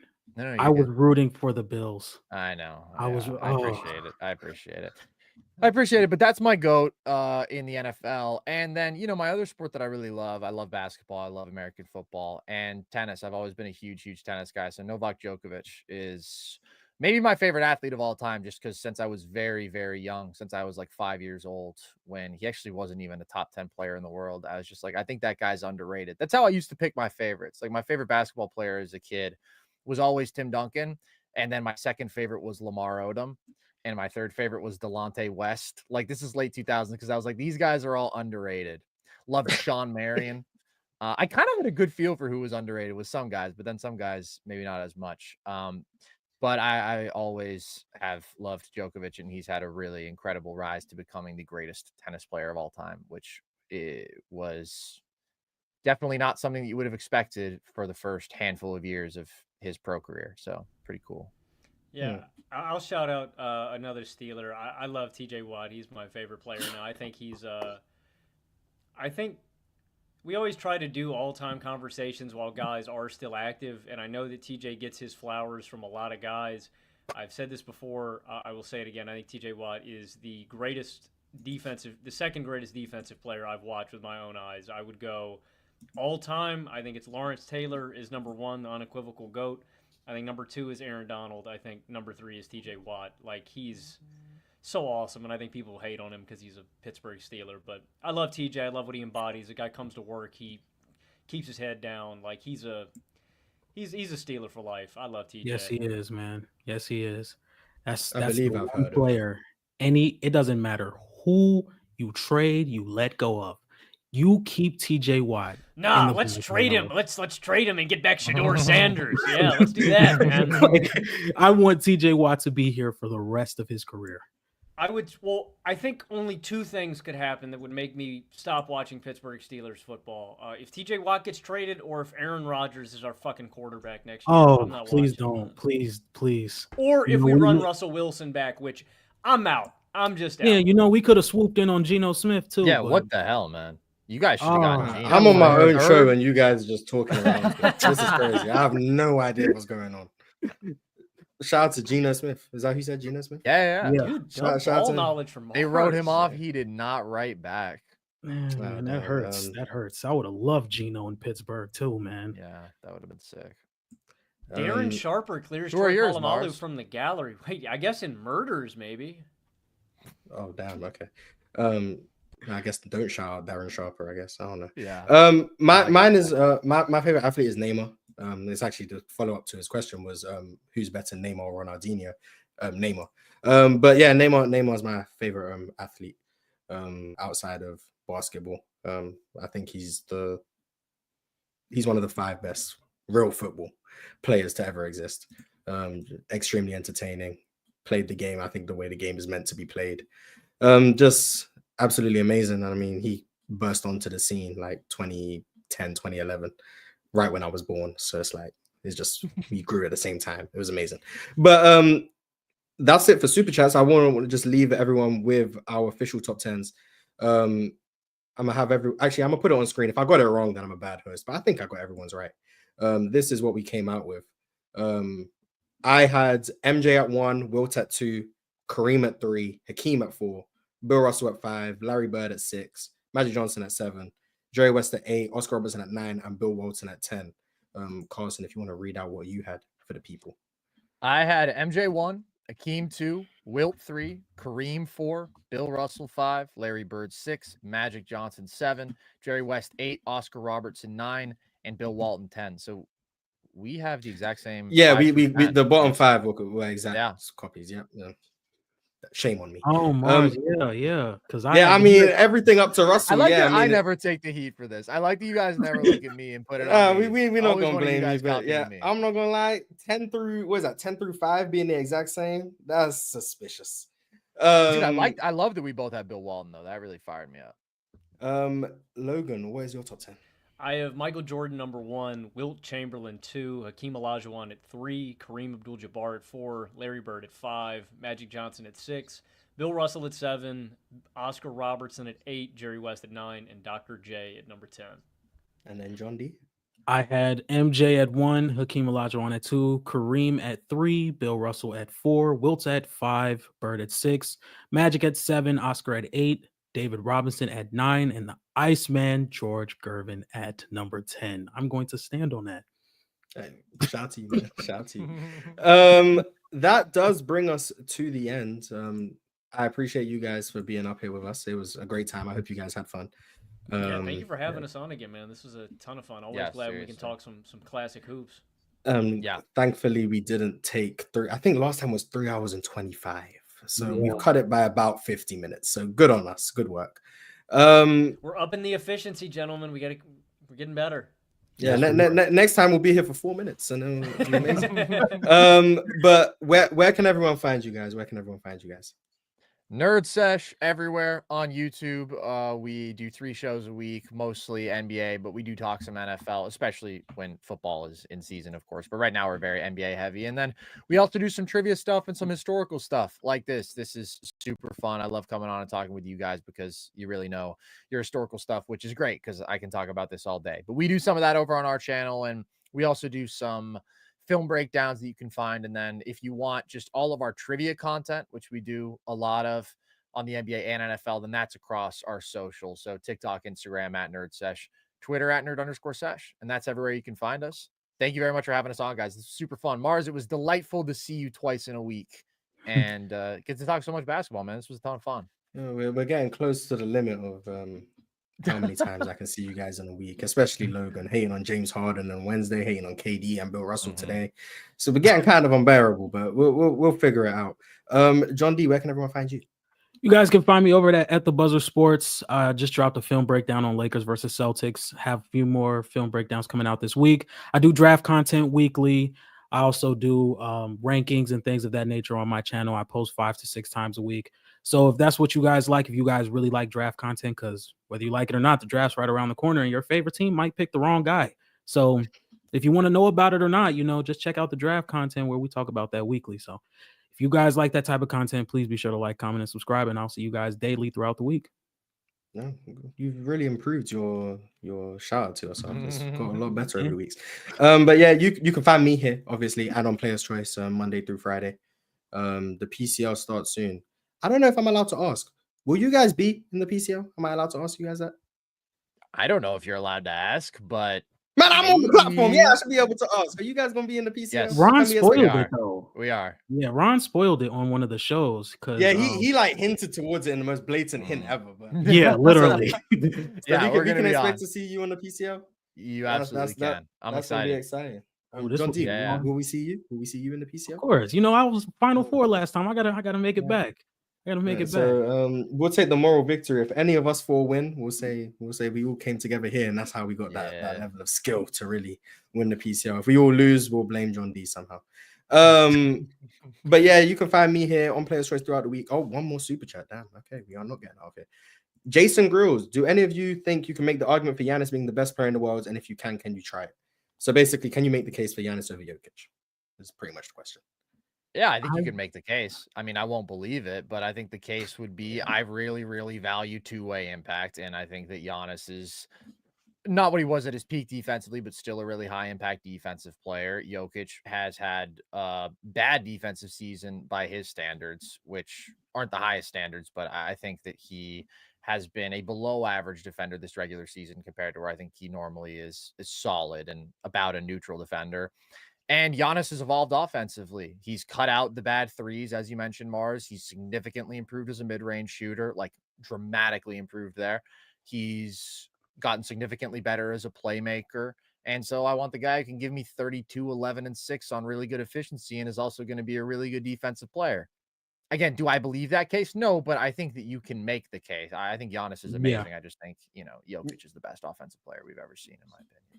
Yeah, I think you covered pretty much all the bases of the Giannis argument. Value defense, value the offensive progression, and then just believe that he's capable of still being that level of defender he was a few years ago, even if it's in smaller moments, but you just value that ability that he has to get to that level that Jokic doesn't. Pretty seamless argument, I think. Once again, an argument that I don't subscribe to, but a great argument to make nonetheless. Okay, now we are officially out of here. Thank you guys for watching. We will be back for the Hoop Talk podcast next week. You can find Nerd Sesh over on their platform, and maybe they'll be back on here again one day. Who knows? That's the plan. I would love to have you guys back on. It's always great when you guys are here. But that's about it for today. So once again, thank you guys for watching. Merry Christmas, Happy New Year, and we will see